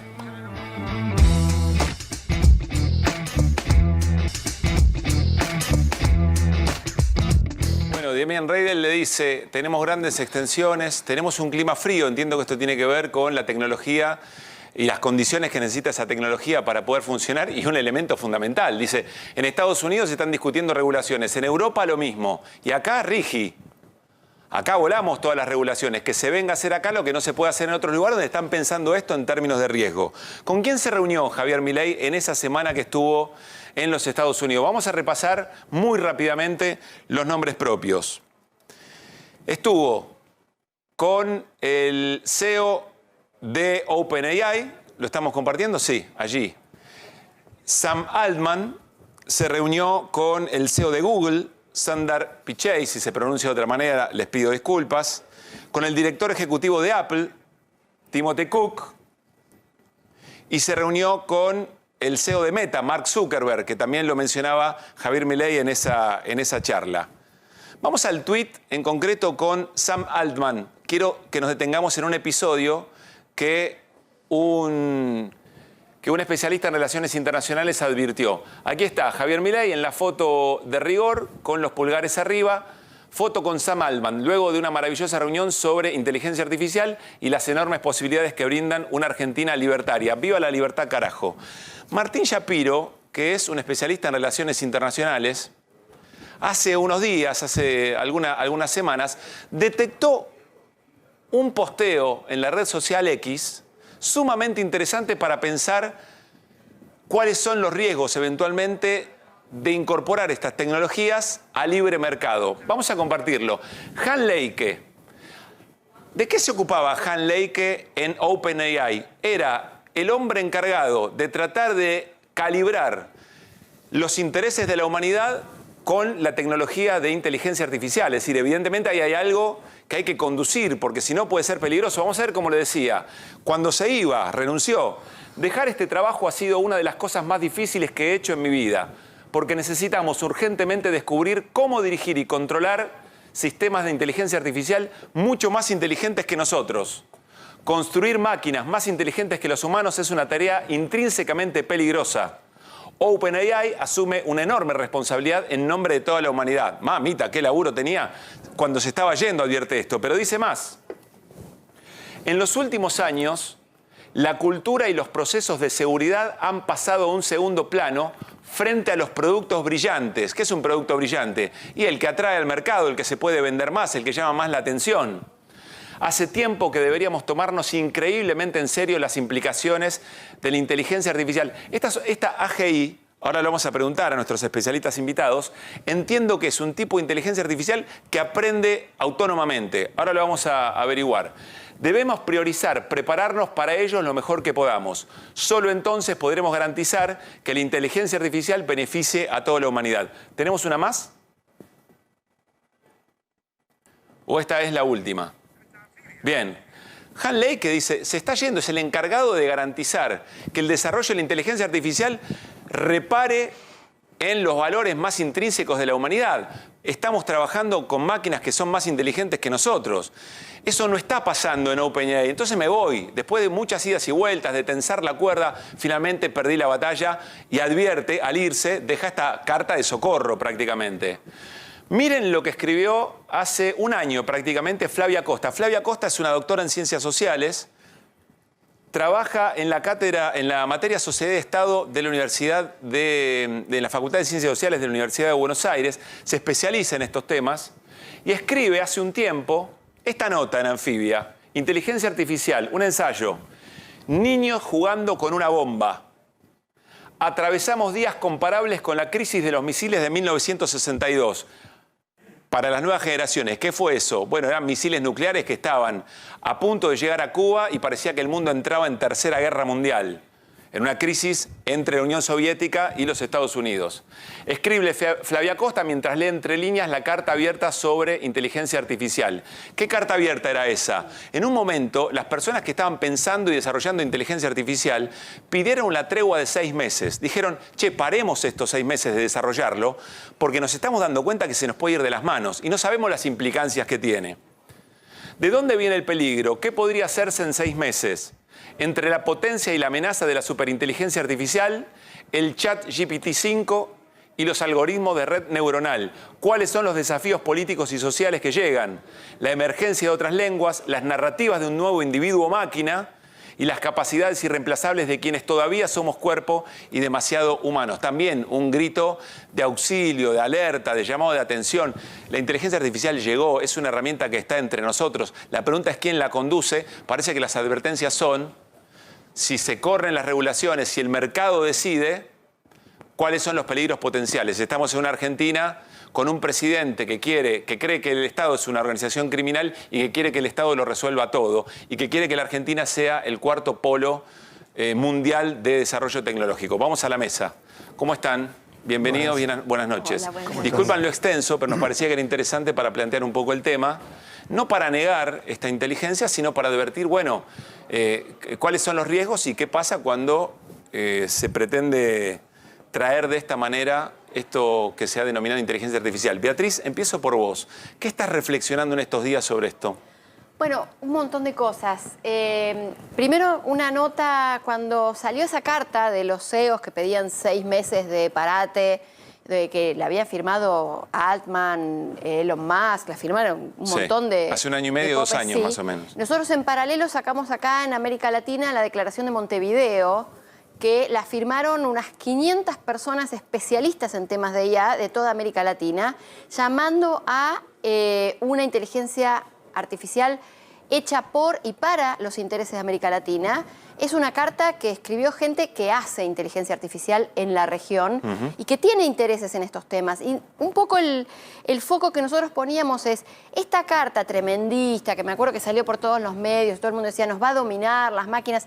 En realidad es patear la pelota hacia un daño hipotético futuro. Todos imaginamos Terminator, por lo menos los que entendimos Terminator, imaginamos las máquinas cobrando vida y viniendo a por nosotros, para ocultar todos los daños que ya hoy están ocurriendo a partir de esto. Ese patear para adelante es una forma de estos grandes popes de seguir jugando su carta terrenal, actual, con un montón de efectos que ya hoy están teniendo consecuencias. Así que eso es lo que hay que reflexionar. Nicolás, lo que quiera sumar a lo de Beatriz, pero me parece que vale la pregunta. ¿De qué hablamos cuando hablamos de inteligencia artificial? ¿Es solo el chat GPT o se está hablando de otra cosa? Bueno, a ver, pasa que hoy en día tenés... Inteligencia artificial es un campo muy grande, pero ahí mismo lo que decían en estos tweets que vos mostrabas, la herramienta más usada hoy es la inteligencia artificial generativa, que tiene que ver con ChatGPT, Gemini y por ahí los módulos. Sí, que produce novedad, que produce cosas nuevas. Que básicamente es esta inteligencia artificial que te permite de alguna manera responder, interactuar y generar contenido. Sí. Que tiene un poco un aura de ser una superinteligencia, pero también hay que quitarle un poquito ese aura y entender que tiene una base estadística muy fuerte y entonces si bien tiene capacidades maravillosas, por otro lado también es un gran repetidor del conocimiento con el que le entrenaste o con el que le diste de entrada. ¿Está bien? Entonces... Ahí hay un montón de consideraciones a tener en cuenta que seguramente las vamos a charlar en esta conversación. Bajar fantasías sobre la autonomización. Hay un poco de bajarle fantasías, pero sí es verdad que, por ejemplo, tiene mucho de complacencia esta inteligencia artificial. ¿Qué significa eso? Bueno, que tiene la tendencia, por cómo fue entrenada, o sea, tiene una parte de base de datos de conocimiento y otra parte de entrenamiento para esta cosa de preguntas y respuestas. Sí. Entonces, por cómo es entrenada y por cómo se la premia cada vez que responde una pregunta correctamente en la fase de entrenamiento, tiende a querer satisfacer tu pregunta. Entonces, es peligroso porque va a querer responder en la línea de lo que le preguntes. Entonces, si ¿Por vos qué eso es peligroso? Bueno, porque si vos querés reformar el Estado usando la inteligencia artificial y tu visión tiene que ver con un Estado parecido al de una monarquía, la inteligencia artificial probablemente quiera contestarte alineado a una monarquía. Claro. ¿Está bien? A ver, Diego, vos dirigís un laboratorio de inteligencia artificial aplicada. Tomando lo que venimos conversando, ¿ves riesgos cuando hay una intención de desregular absolutamente todo y que eso tenga un desarrollo autónomo, esa misma tecnología, ¿ves problemas allí? Bueno, siguiendo la conversación que estábamos teniendo, ¿no? Sí. Vos nombraste AGI. Sí. Esa G es de general, ¿no? Inteligencia artificial general. ¿A qué hace referencia? A la toma de conciencia, ¿no? Este Terminator que de golpe tome decisiones por su cuenta y no a partir de la interacción con humanos. Como decía recién ¿Que se Nico, autonomice en algún punto? Claro, en algún momento que perdamos nosotros el control. Hoy cualquiera de estos chatbots con los que nos podemos comunicar, de la empresa que sea, responden a nuestras preguntas tratando de satisfacer lo que estamos preguntando. El gran riesgo que se plantea en esa carta, que es un poco futurista, y yo ahí coincido con Bea, que por ahí eso diluye un poco la discusión de lo que está pasando hoy. Ese AGI habla de, bueno, ¿qué pasa si la inteligencia artificial de golpe empieza a tomar decisiones propias y no necesita de nuestra conversación para... Bueno, pero para eso falta. Hoy en día, aún sin eso, estamos teniendo un montón de problemas. ¿Cómo cuáles? Y lo que decía Nico tiene un nombre y apellido en el término técnico, es el sesgo, ¿no? Esto está entrenando con ciertos datos, típicamente datos occidentales del norte, en su mayoría. Entonces, si esto está entrenado por datos occidentales del norte, y vos ahora lo querés usar en China o en Argentina, va a tener un sesgo, va a tratar de contestar para complacer, usando la palabra de Nico, las respuestas de Occidente del Norte. Y no necesariamente todos los deseos o intereses de Occidente del Sur o China o quien sea se alinean perfectamente. Entonces ahí hay un problema y esa palabra tiene nombre y apellido y es uno de los temas de investigación más importantes, que es el sesgo, ¿no? Cómo viene esta inteligencia artificiales preentrenadas apuntando hacia direcciones que en una de esas sí, pero en una de esas no son las que nos convienen. Abro para quien quiera. ¿Cuál debería ser el rol del Estado, el rol de la política frente a estos temas? Pensando en esto que Javier Milei plantea, el posible cuarto polo de desarrollo de inteligencia artificial, la Argentina.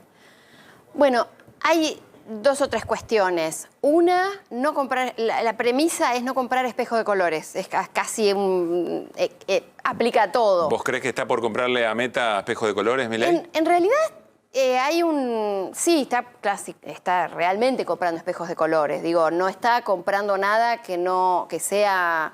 Digo, Google, por ejemplo, ofrece servicios en la nube, que es captura de información, digitalización de expedientes, de historias clínicas, por ejemplo, eso es lo que está haciendo en El Salvador. Sí. Y eso no solo es comprar algo que se puede hacer con tecnología local y a resguardo de los intereses locales, sino que además es entregar a una empresa transnacional datos sensibles. Todo lo que tiene que ver con sistemas de salud, sistema educativo de niños, niñas y adolescentes, supone protección de datos personales, que es uno de los temas de hoy que se evita cuando uno piensa en Terminator. Digo, uno tiene que pensar qué es lo que está pasando hoy con los datos personales. Esa es una de las primeras premisas. Después sí hay que decir que Argentina, y bueno, mis colegas de mesa pues, me pueden complementar mucho mejor y su propia presencia acá es una evidencia de esto, tiene capacidad en términos de formación de recursos humanos, las universidades trabajan mucho. Tenemos la Clementina parada. ¿Qué es la Clementina? Es una de las máquinas de mayor capacidad de cálculo y de cómputo, que la compró el Servicio Meteorológico, que está a disposición del sistema científico y que está parada hace 6 meses porque le falta una conexión. Es decir, si queremos ser realmente una potencia, primero tenemos que hacer alianza regional. Es muy difícil que un país, en este contexto, un país como Argentina o como Chile, pueda ubicarse en ese lugar sin contexto regional y trabajo colectivo, conjunto, con todo el sistema científico. ¿Qué tan buenos somos, Nico, en esta tecnología en la Argentina? Digo, como para observar que hay alguien mirando afuera cosas que aquí estamos cuidando, que estamos, digamos, desfinanciando. Mira, primero, esa pregunta tiene dos respuestas. Primero, la respuesta más desde el costado industrial o del sistema, digamos, de lo que es las empresas en la Argentina y qué tecnología tenemos. Y después el sector académico, del cual fui parte muchos años, pero bueno, Diego es un gran representante acá. Todo lo que es el sistema científico y todo lo que tiene que ver con educación, los rankings internacionales y la capacidad de generación de materia gris y de recursos humanos es verdaderamente inmejorable. Digo, ahí somos súper fuertes. Y después tenemos un gran fortalecimiento a partir de esa materia de gente que generamos y de esos recursos humanos. Tenemos empresas nacionales, de capitales nacionales reales, que generan un montón de tecnología y que están en capacidad de generar, como decía Bea, mucha de esta tecnología en el entorno local, pero para eso necesitas una industria fuerte, apalancada en los recursos humanos y apalancada en el sistema ¿Y eso educativo. se está diseñando? ¿Está ese aprovechamiento? Bueno, esta es la gran contradicción, ¿no? O sea, hablamos de las grandes empresas viniendo a la Argentina a instalarse, no sé, en zona sur porque sea más frío y sea más barata la energía, pero por otro lado de un desfinanciamiento y una crisis en el sistema educativo y científico-tecnológico sin precedentes, ¿no? O sea, nuestros alumnos de licenciatura, de doctorado, de maestría, nuestros profesores, investigadores, se están yendo porque no está en funcionamiento, o sea, no están las partidas presupuestarias que en teoría por ley deberían estar llegando. Ayer vino el decano de Exactas aquí y nos contó del edificio Cero más Infinito. Que, bueno, hay riesgo efectivamente de que no pueda funcionar más. Pero hay algunos números que son muy básicos y que es muy fácil de entender. O sea, hay una ley no de se financiamiento necesita inteligencia de artificial para analizarlo. Muy bien. A ver, la ley dice que alrededor de 70.000 millones de pesos deberían ser destinados a ciencia y tecnología. Es la ley de ciencia y tecnología. Bueno, hasta hoy, en el día que estamos casi en la mitad del año, se ejecutó menos del 2%. O sea, no hay que hacer mucha matemática. Me quedé más sin argumento, ya está, me quedé sin argumento. Es que si querés competir a nivel... 1,73%, o sea, es menos del 2. Es menos del 2. O sea, de 70.000 se gastaron alrededor de ¿cuánto? ¿Y eso por qué? Porque evidentemente le interesa al gobierno el desarrollo tecnológico y sobre todo en esta materia. ¿Eso es por desconfianza? ¿Porque hay un negocio posible o algún alineamiento geopolítico con otro país? ¿Qué piensan? O sea, es la diferencia entre lo que se dice y lo que se hace. Sí. Lo que se dice. Bueno, si se le preguntas a ChatGPT te va a responder lo que el occidente del norte opina, ¿no? Claro.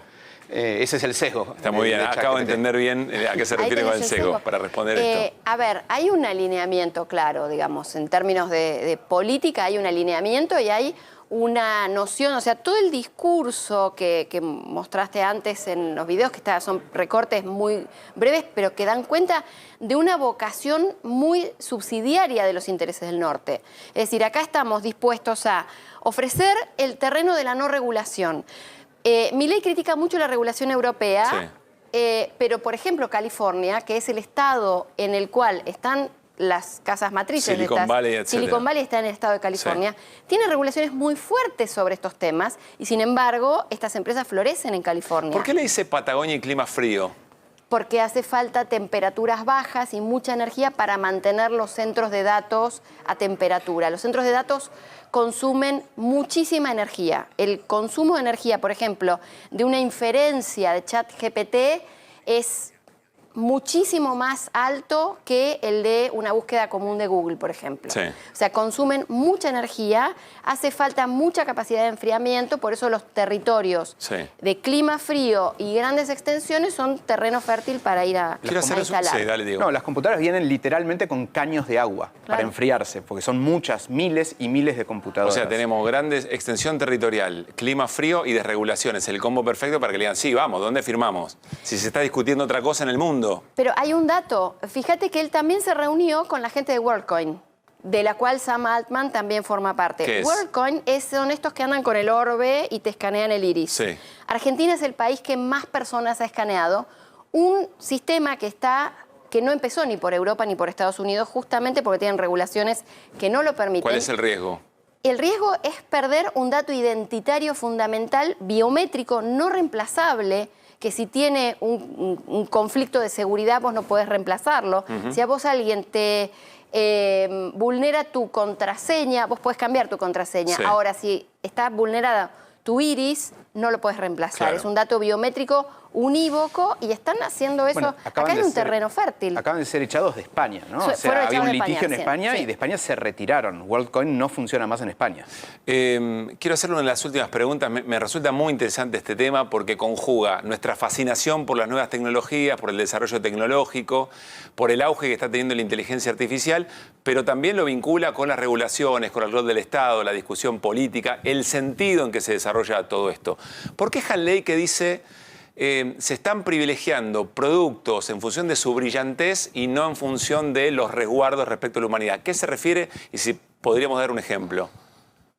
Bueno, es un poco esta idea de la inteligencia artificial que surja como con libre albedrío y conciencia, ¿no? Él se está refiriendo a eso. Hoy en día las inteligencias artificiales resuelven un problema muy bien. ChatGPT conversa perfecto. Sí. La inteligencia artificial que detecta caras funciona perfecto para detectar caras. Pero cada inteligencia artificial hace bien lo suyo.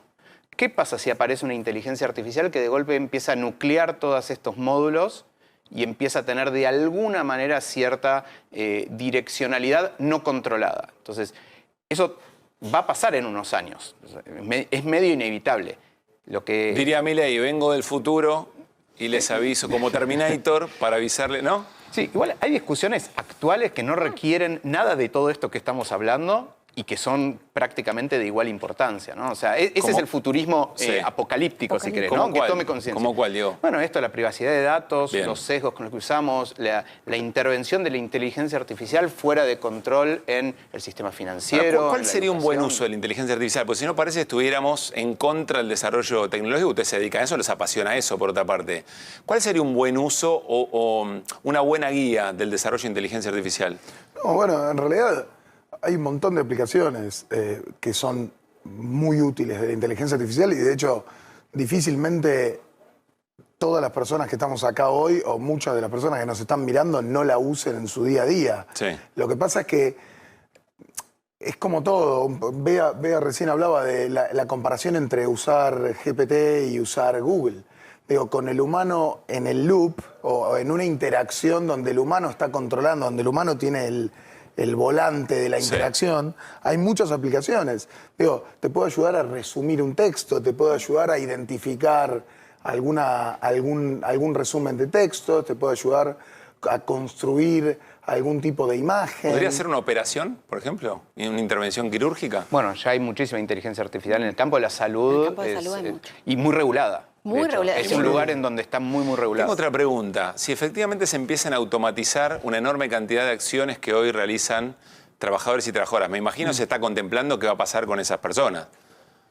Bueno, ¿O no? La administración del tiempo de ocio no es un tema menor a partir de la incorporación de inteligencia artificial, ¿no? O sea, Sí, y la necesidad de cómo asegurar un ingreso para esas personas. El problema no es el trabajo, sino Creo que el Jeff ingreso. Bezos anunció Sí. que se iban a repartir los paquetes por drones y que no iba a intervenir ninguna persona en eso.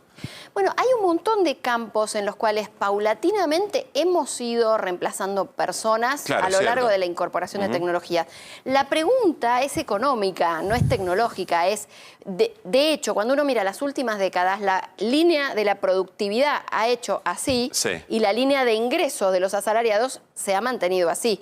Esta brecha justifica la existencia de los 1.000 millonarios. Y eso es una pregunta política, es una pregunta económica y es cómo distribuimos la mega productividad que se genera para construir un mundo más justo o si vamos a seguir dejando que la introducción de estas tecnologías de esta manera profundice las inequidades del planeta. Claro. Bea, Es economía y Diego, política. Nico, muchísimas gracias por haber venido. Yo en lo personal me saqué una enorme cantidad de dudas, pero sobre todo colaboraron con observar algunos reparos sobre esto. Insisto, no es en contra de las tecnologías, ni mucho menos, pero sí advertir cuáles son las discusiones en el mundo y cuáles podría o debería dar la Argentina. Gracias en serio. Gracias por la invitación. Arrancamos este bloque de QR y nos vamos metiendo en un segmento que nos apasiona y nos entristece al mismo tiempo. Ustedes saben, cada quien tiene su club.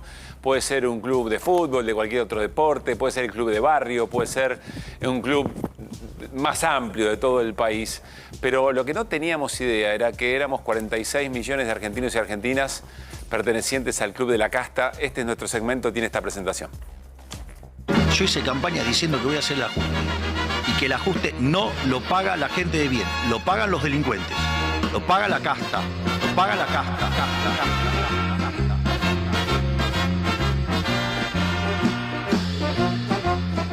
Bueno, muy bien, muy buena la marcha de hoy. El himno de nuestro club. Aquí está, nuestro nuevo asociado es Mauro Stefanisi con su carnet del Club de la Casta, fundado en 2023. Con número de socio 44.656.728.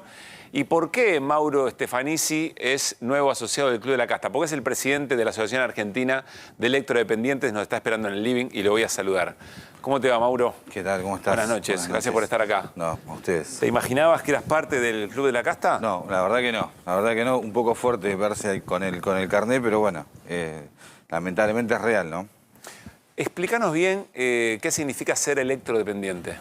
Bueno, son personas que necesitan de la energía para poder vivir, porque están conectados a un respirador, a un concentrador de oxígeno, a una bomba de alimentación, a diversos equipos que o bien los mantienen con vida o permiten que no se siga deteriorando su salud, ¿no? En ese gran universo, en el caso más extremo, tenés una persona como en el caso de que era mi hijo, que falleció en 2020, pero estuvo 6 años conectado a un respirador, que es cuando se cortaba la luz teníamos que ir corriendo a un hospital, con todos los riesgos que eso implica, tanto del traslado, de un virus intrahospitalario, como en el otro extremo tenés personas que tienen apneas de sueño y necesitan de un CPAP o de un BiPAP para poder dormir, porque si no tienen falta de oxigenación en sangre y se sigue deteriorando su salud.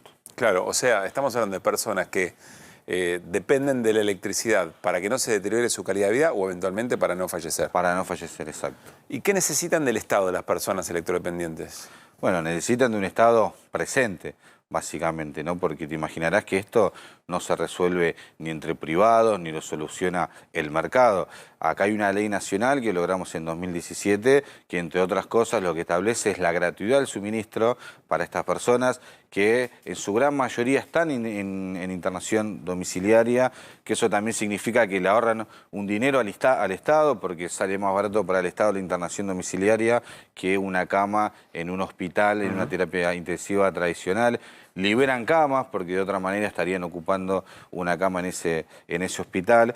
Y después la ley también establece el derecho y la obligatoriedad de la empresa a entregar una fuente alternativa de energía. ¿Para qué? Para que cuando se corte la luz no tengas que ir corriendo ni a un hospital ni a lo de un familiar para poner en resguardo la salud y la vida. Y Mauro, ¿qué pasa con las personas electrodependientes que necesitan de esta relación con el Estado o esta mirada del Estado sobre esa situación cuando llega un topo que lo quiere destruir por dentro? Bueno, pasan dos cosas, ¿no? ¿Por qué? Porque esta ley, para acceder a todos estos derechos, tenés que inscribirte en un registro que está a cargo del Poder Ejecutivo, está a cargo más precisamente del Ministerio de Salud, un registro que se renueva cada 2 años y lo que está sucediendo, por un lado, son renovaciones que se rechazan, por lo cual a esa persona lo que le sucede es que por primera vez le vuelve a llegar una factura en un contexto de incrementos tarifarios de 200.000, 150.000 pesos que no puede pagar. Y después, no solo que se están rechazando renovaciones, es decir, personas que ya tenían... ¿El rechazo de las renovaciones eran habituales? ¿Siempre son problemáticos? No, son personas que hace 2 años y hace 4 años se le dio la condición de electrodependiente y ahora el Estado Nacional dice, no, ¿sabés qué? En realidad no lo sos. Y después tenés... Pero perdón, ¿por qué? ¿Porque hubo una decisión de revisar cada una de esas autorizaciones o...? No, se tiene que renovar cada 2 años. Entonces, cuando vos lo renovás, lo que te están diciendo ahora es que no sos electrodependiente, básicamente el argumento es que utilizás un equipo que tiene una batería externa, lo cual en realidad va en contra de la ley, porque independientemente de que esa batería pueda durar 2 o 3 horas, la ley establece que tenés que tener suministro continuo y tenés que tener la gratuidad del suministro, independientemente de que tu respirador quiero entender tenga o bien no esto, tenga. Mauro. ¿Hay alguien dentro del Ministerio de Salud o de alguna dependencia del Ejecutivo que mira una planilla de una familia que tiene algún familiar o una persona en esta situación y le dice, vos no sos tan electrodependiente? ¿Esa es la escena? ¿Eso ocurre en alguna dependencia del gobierno? Sí, y es más grave que eso. Porque esa misma persona que hoy te dice que no sos, es la misma persona que hace 2 años te dijo que sí eras. Es decir, el asesor médico sigue siendo el mismo. No es una cuestión personal contra él, pero para entender la gravedad, porque es hasta una contradicción interna. Sí. Porque sin haber cambiado la patología de base, sin haber cambiado la reglamentación y sin haber cambiado ninguna otra normativa, la misma persona que hace 2 años te dijo sos electrodependiente, hoy te dice que no lo sos. Y uno infiere que si sigue en la gestión, por más que haya entrado con Ginés González García y con Alberto Fernández, si sigue en la gestión es porque hizo bien su trabajo. Si hubiese incorporado al registro personas que no lo eran, creo que no lo premiaban con la continuidad en el cargo. Por lo cual, si hizo bien su trabajo y sigue en la gestión, no entiendo por qué ahora esa misma persona te está rechazando. Cambio de criterio. Este era uno de los temas, me parece. Es uno de los problemas. El otro problema son solicitudes nuevas que se ingresaron, se solicitaron en diciembre, en enero, y todavía no tienen respuesta. Es decir, para ponerte un caso puntual, tenemos un caso de una nena de Banfield, se fue en diciembre bajo internación domiciliaria, inició el trámite, porque su hija tiene que empezar a usar un respirador. Al día de la fecha no lo incorporaron al REX, que es el nombre de este registro, y tiene una factura de 120.000 pesos. Entonces, digo, es grave, porque además van a contramano, porque si vos vas a decir aumentar las tarifas, no vamos a entrar en el debate si está bien, si está mal, si son razonables, si no.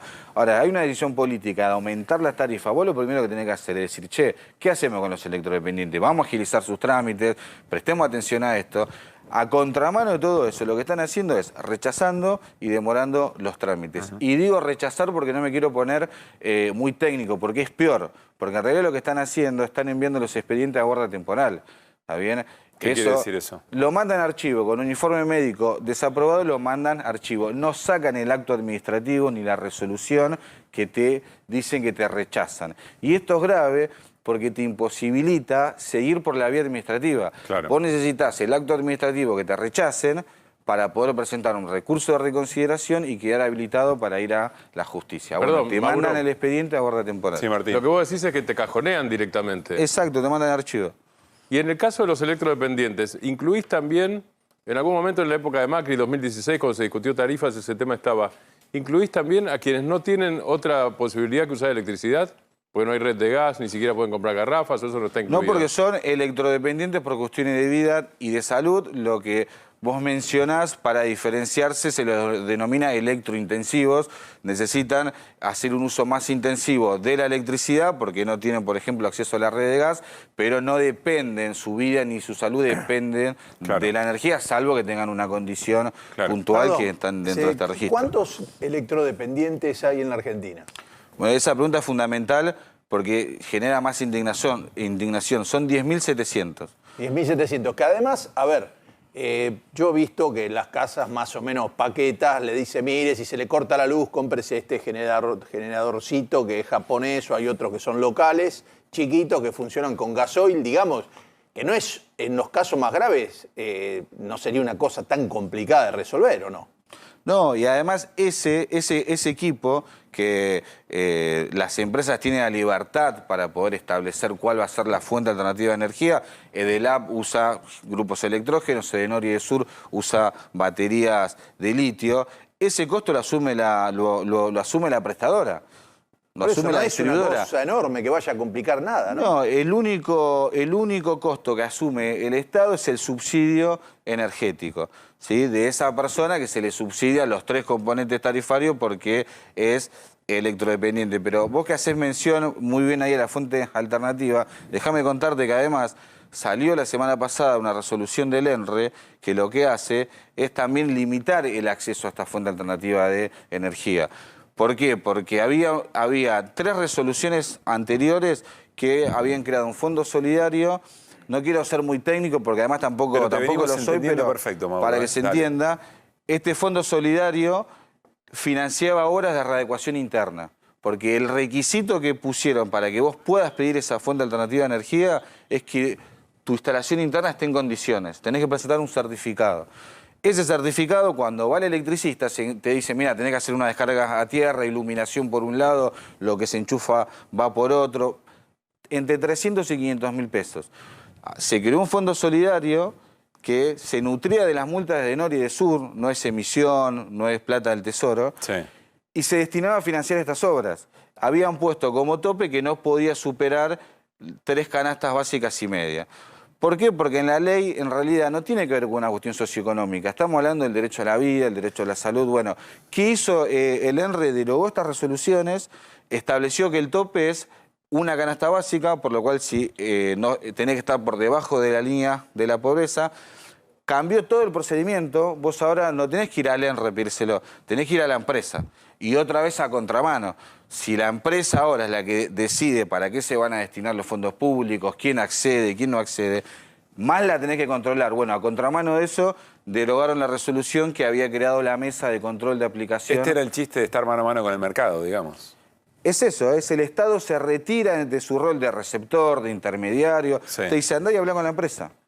Y lo solucionan entre partes. Mauro, cuando vos decís 10.700 dijiste, ¿no? ¿Los casos? 10.700 en todo el país, inscritos en el Registro Nacional. Cuando vos dijiste la palabra indignante, lo que yo interpreto, no sé si me equivoco, corregime, es que es indignante porque no estamos hablando de 47 millones de casos. 0,02%, claro, que como le gustan ponerlo en ¿Y cuánto, perdóname, de esos 10.700? Porque digo, si hay alguno que tiene mucha plata, capaz que ni lo pide, ¿no? El que no tiene puede comprarlo, no. Claramente. ¿Cuánta gente tiene de esos 10.700 un aparato, cosa que el día que se le corte la luz no esté pensando que se muere? Bueno, esa información la tiene el ENRE. Nosotros hicimos un pedido de informe a través del Senado de la Nación. Todavía no tenemos esa respuesta. Pero bueno, claramente, como decís vos, los casos que nos llegan a nosotros, que nosotros nucleamos la asociación, es gente que no puede pagar la luz, que tiene que ir a un hospital. El que lo puede resolver por sus propios medios no se somete a la burocracia del Estado a estar 6 meses en un registro, presentando recursos de amparo, paga la luz, compra el grupo electrógeno, como decís vos, y ya está. Acá estamos hablando de gente que no tiene la posibilidad de hacerlo. Mauro, lo último, sea en el ENRE o el Ministerio de Salud, ¿cuál es el argumento que te dan? No sé si el vínculo es fluido, si hay un diálogo, no sé, pero ¿cuál es el argumento que te dan como para no volver a la situación anterior? Bueno, en el Ministerio de Salud fuimos recibidos por el director, Diego, no quiero decir mal el apellido, pero el nombre Diego, y él lo que nos explicaba de su punto de vista que estas personas que ellos están rechazando, desde su punto de vista, no son electrodependientes porque solo usan el respirador para dormir. La ley es clara, dice que son electrodependientes los que utilizan equipos de electromedicina. La reglamentación es clara, dice que son considerados equipos de electromedicina el CPAP y el BIPAP. Si un médico te lo indica es por una cuestión de salud, no por una cuestión estética, por lo cual son. Y no se entiende por eso la indignación del número, porque esto no afecta a las cuentas de nadie. Estamos hablando de un grupo muy chiquito. Y ante la duda, si genera duda, digo, incluílo, porque la verdad que te estás arriesgando a que se corte la luz y esa persona haga un paro mientras duerme. Perdóname, una última pregunta por mi parte. Después de que falleció tu hijo, ¿por qué seguiste con esta tarea? Bueno, es un poco más profundo. Yo siempre digo que es hasta terapéutico, es encontrarle sentido al dolor. Joaquín, mi hijo, sufrió mucho, sufrimos mucho como familia y sentimos que en cierta manera, siguiendo adelante con esta lucha por todos los Joaquines, por toda la gente que está y todas las familias que están en la situación que estuvimos nosotros y no tiene a nadie que les dé una mano, que los ayude. Y un poco, en resumen, es eso, ¿no? Encontrarle sentido al dolor, seguir adelante, reconciliarme, si se quiere, con la vida, y además porque uno asumió una responsabilidad sin querer serlo, terminó siendo referente de algo, y sabemos que hay mucha gente que lo necesite, que lo requiere. Mauro, gracias por haber venido, gracias por haberte puesto esa camiseta que acabas de mencionar. Tristemente, bienvenido al Club de la Casta. Gracias por el carnet. Credicop, el banco cooperativo ideado para que los sueños de los argentinos se hagan realidad. Hay otra idea de banco y funciona. Sumate. Banco Credicop Cooperativo, la banca solidaria.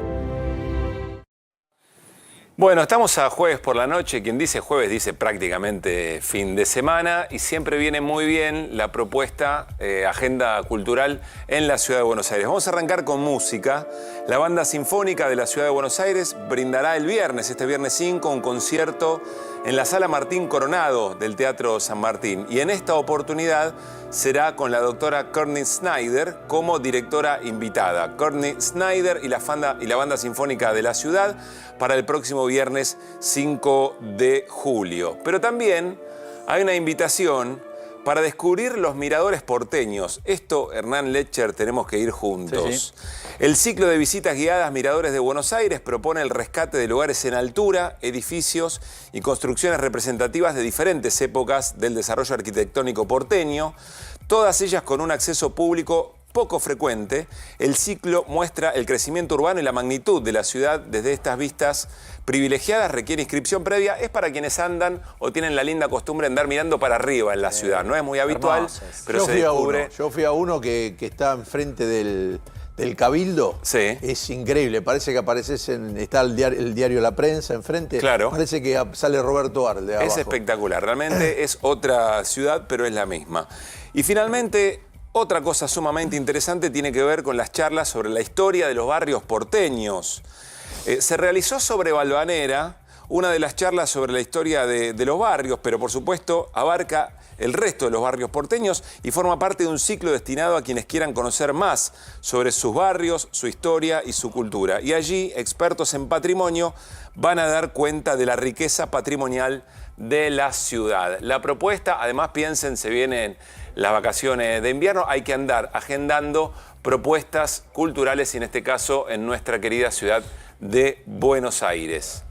Bueno, muy bien, nos vamos a conversar con Hernán Lecher. Él suele hacer una lectura, un desglose de lo que se conoce como el REM, que es un relevamiento de expectativas, pero ¿de quién, Hernán?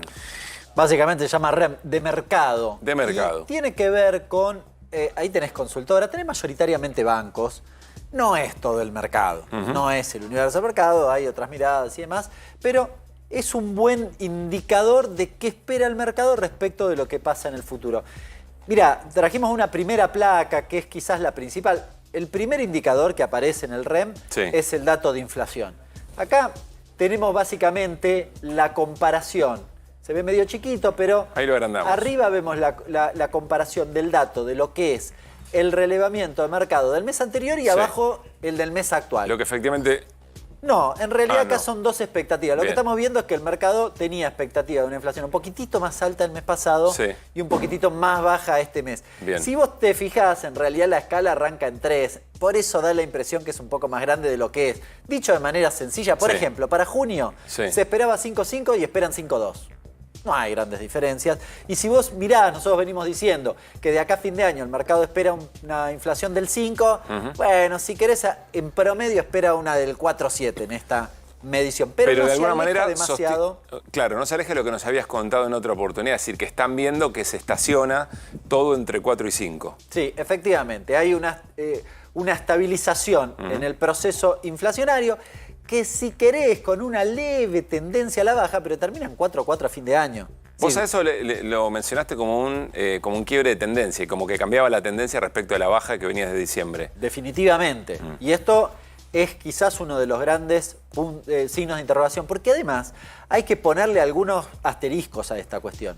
Esto está planteado con una lógica de no devaluación significativa de acá a fin de año. Ni siquiera discreta, diría. Es decir, no hay ningún salto inflacionario. Sí surge, por ejemplo, del mismo relevamiento dicen 2023 2024 va a caer 3,5, lo mismo que habíamos visto en el presupuesto. Ahora, el presupuesto, ¿te acordás cuánto decía que iba a estar el dólar a fin de año?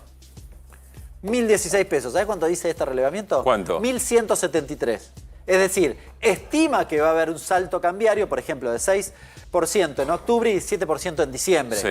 La otra proyección es 2 para todos los meses. Pero no tiene grandes innovaciones, la tasa de interés más o menos se mantiene vigente y finalmente estima para fin de año una desocupación del 8,1%. Gracias, Hernán. Quiero contarles que llegó el momento de ahorrar en combustible. ¿Sabías que si te pasás a GNC ahorrás miles de pesos por mes? Pensá en gas argentino, pensá en economía y medio ambiente, pasate a GNC. Hoy ocurrió algo muy importante en el Senado Nacional. Hubo sesión, se esperaba que fuera una sesión que no trascendiera demasiado, eran temas sobre los que había en general bastante acuerdo, pero algo ocurrió. Tiene que ver con la deuda que tiene el Senado en tratar la media sanción que ya tiene la reforma previsional. Aquella reforma que trataba de reponer lo que se había licuado de las jubilaciones después de la devaluación muy importante en diciembre, es decir, tratar de recomponer esa pérdida de las jubilaciones y también cambiar algo de la fórmula. ¿Y qué pasó, Martín? Lo que pasó es que no se trató justamente. Es decir, que no hay media sanción del Senado. Hay media sanción de diputados, pero no media sanción del Senado. ¿Por qué no se trató? Hay un argumento público y otra cosa que yo averigüé. El público es que no había fair play, no había juego caballeresco y era insuficiente el debate en comisiones. Y como era insuficiente el debate en comisiones, la oposición dialoguista, para llamarla de alguna manera, básicamente el radicalismo, estuvo de acuerdo con los libertarios en no tratarlo. Esa es una parte. Sí. La parte que averigüé es no le empañemos el acta de mayo, 9 de julio, que es el 9 de julio, al presidente. Claro, Esta es la recordemos que segunda Milei parte. dijo, me importa 3 carajos lo que votaron, la media sanción que le dieron a esta ley, la voy a vetar. Así es. Voy a vetar porque ustedes son unos degenerados fiscales, Ahora, le dijo. hay una cosa, sí, perdón. No, Martín, Hernán. la segunda lectura que vos planteás deja abierta la posibilidad de que se retome después del pacto. Se va a retomar. Teóricamente en agosto se retoma. Ah, o sea, no se cerró. No se cerró. Teóricamente en agosto se retoma. Era muy graciosa la escena, graciosa comedia negra, si ustedes quieren, porque los que efectivamente se resistieron a tratarla hoy decían, bueno, pero queremos votar para que haya, para que sea urgente su tratamiento, para que sea preponderante el tratamiento de la próxima sesión. Pero si te interesa tanto, tratala ahora. No, pero además hay otra cosa interesante en relación a lo que ustedes dicen, que efectivamente hoy se trató un tema. Sí, no es que no se trató nada. Claro, hubo otro Aparte tema. de los ascensos, hubo un cambio en el Código Penal, que es un proyecto presentado por la senadora radical Carolina Lozada, que tiende a aumentar, agravar penas por el rapto de niños, lo que tiene que ver con trata, en relación con el caso Loan. En realidad se podría haber usado el mismo argumento para esto que para el otro. Si es Obviamente, que no a se alguien usó. verdaderamente le importa, digamos, ¿no? Gracias, Martín. Vamos a seguir, por supuesto, con este tema. Bueno, esta es la semana que comenzó con el 50 aniversario del fallecimiento de Juan Domingo Perón. Hay un libro muy leído, muy comentado, muy buen trabajo, Conocer a Perón, de Juan Manuel Abal Medina, padre, digamos, y hoy se presentó una segunda edición. Allí estuvo su hijo Juan Manuel Abal Medina, ayer estuvo conversando con nosotros, Victoria Tolosa Paz también. Estos son algunos fragmentos de esa presentación. Al poco de publicar el libro, nos enteramos que el Ministerio de Defensa... El reconocimiento al aporte literario que hace Juan Manuel Abal Medina, un hombre que fue testigo y protagónico central de la historia reciente del regreso de Juan Domingo Perón a la Argentina tras 18 años de exilio. Le hemos dado el Parlamento Nacional, no el Bloque Unión por la Patria, todas las herramientas legislativas que estaba pidiendo el presidente, grandes decisiones que tomó el Parlamento con las que no adherimos, pero queremos que a un hombre que justamente dice a viva voz que detesta y que quiere estar en el Estado para destruirlo, soy el topo que destruye el Estado, darle delegación de facultades ha sido un error. Es un libro que no está solamente dedicado a los peronistas, hay muchos conocidos, no peronistas, que han hablado muy bien de él, desde Jesús Rodríguez, el Cotino Siglia, bueno, Carlos Pagni, Ernesto Tenenbaum, porque cuenta una parte que permite comprender una parte importante de la historia argentina que estuvo durante mucho tiempo oculta, ¿no? Es que hace falta mucho Perón. Cuando Perón murió, la Argentina tenía menos del 5% de pobreza, tenía menos del 1% de indigencia, el desempleo no llegaba al 3%,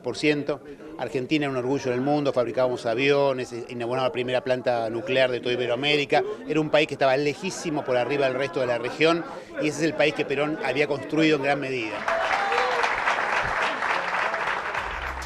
Muy bien, nos estamos despidiendo. Mañana vamos a trabajar mucho más sobre este tema, pero hoy se dieron elecciones en Gran Bretaña con un triunfo muy importante del laborismo. Aplastante. Hace 14 años el laborismo no gobierna en Gran Bretaña.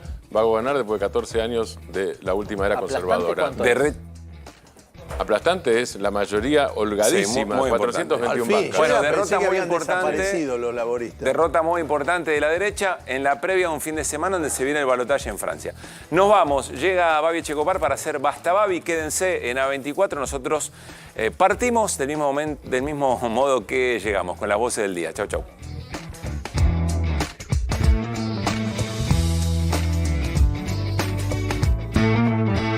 En el caso de los niños y jóvenes, la situación es más grave aún, porque el 60% de ellos son pobres. Pero esto es solo una primera dimensión del problema. El verdadero drama argentino consiste en la pobreza cultural y educativa. Je pense qu'on a vu les résultats, c'est catastrophique. Et on espère vraiment que ça va changer et que tout le monde va se mobiliser pour voter et voter pour le bon côté. Hay actitudes que llevan a pensar que el ex candidato está trabajando para generar inestabilidad en el gobierno porque le conviene en términos políticos, ¿no? Los 37 diputados nacionales hemos votado con el gobierno, vamos a seguir acompañando al gobierno y creemos que lo importante es eso, no los cargos partidarios. Están destruyendo en este momento el gobierno actual muchísimas acciones y lugares que hemos conseguido para tener éxito en esta búsqueda tan tremenda de tantos años, de 30.000 desaparecidos y centenares también de bebés robados. Algunas de las cosas que se han borrado se pueden recuperar, otras no, lamentablemente. Hay cosas borradas, evidentemente eso muestra que había intención de borrar cosas. Pero digo que el gran enemigo de Milei no es solo los comunistas, no son los periodistas, no son, no sé, los sindicalistas, es la realidad. Él está en una guerra a muerte, a fondo con la realidad. Y ojalá que sea la última vez que ven al PRO en estos actos inmaduros de problemas que si no tenés la razón te vas y decís cualquier cosa del otro. Yo espero que eso sea un punto final, que es lo que nos trajo hasta acá. Ahora es el presidente, pero yo conocí a Javier Milei del Llano. Lo peor que le puede pasar a una persona es cambiar. Es decir, que 7 de cada 10 chicos argentinos no comprenden los textos que leen. La crisis educativa que arrastra la Argentina tiene muchas dimensiones, pero no cabe duda de que el fracaso en la alfabetización está en la base.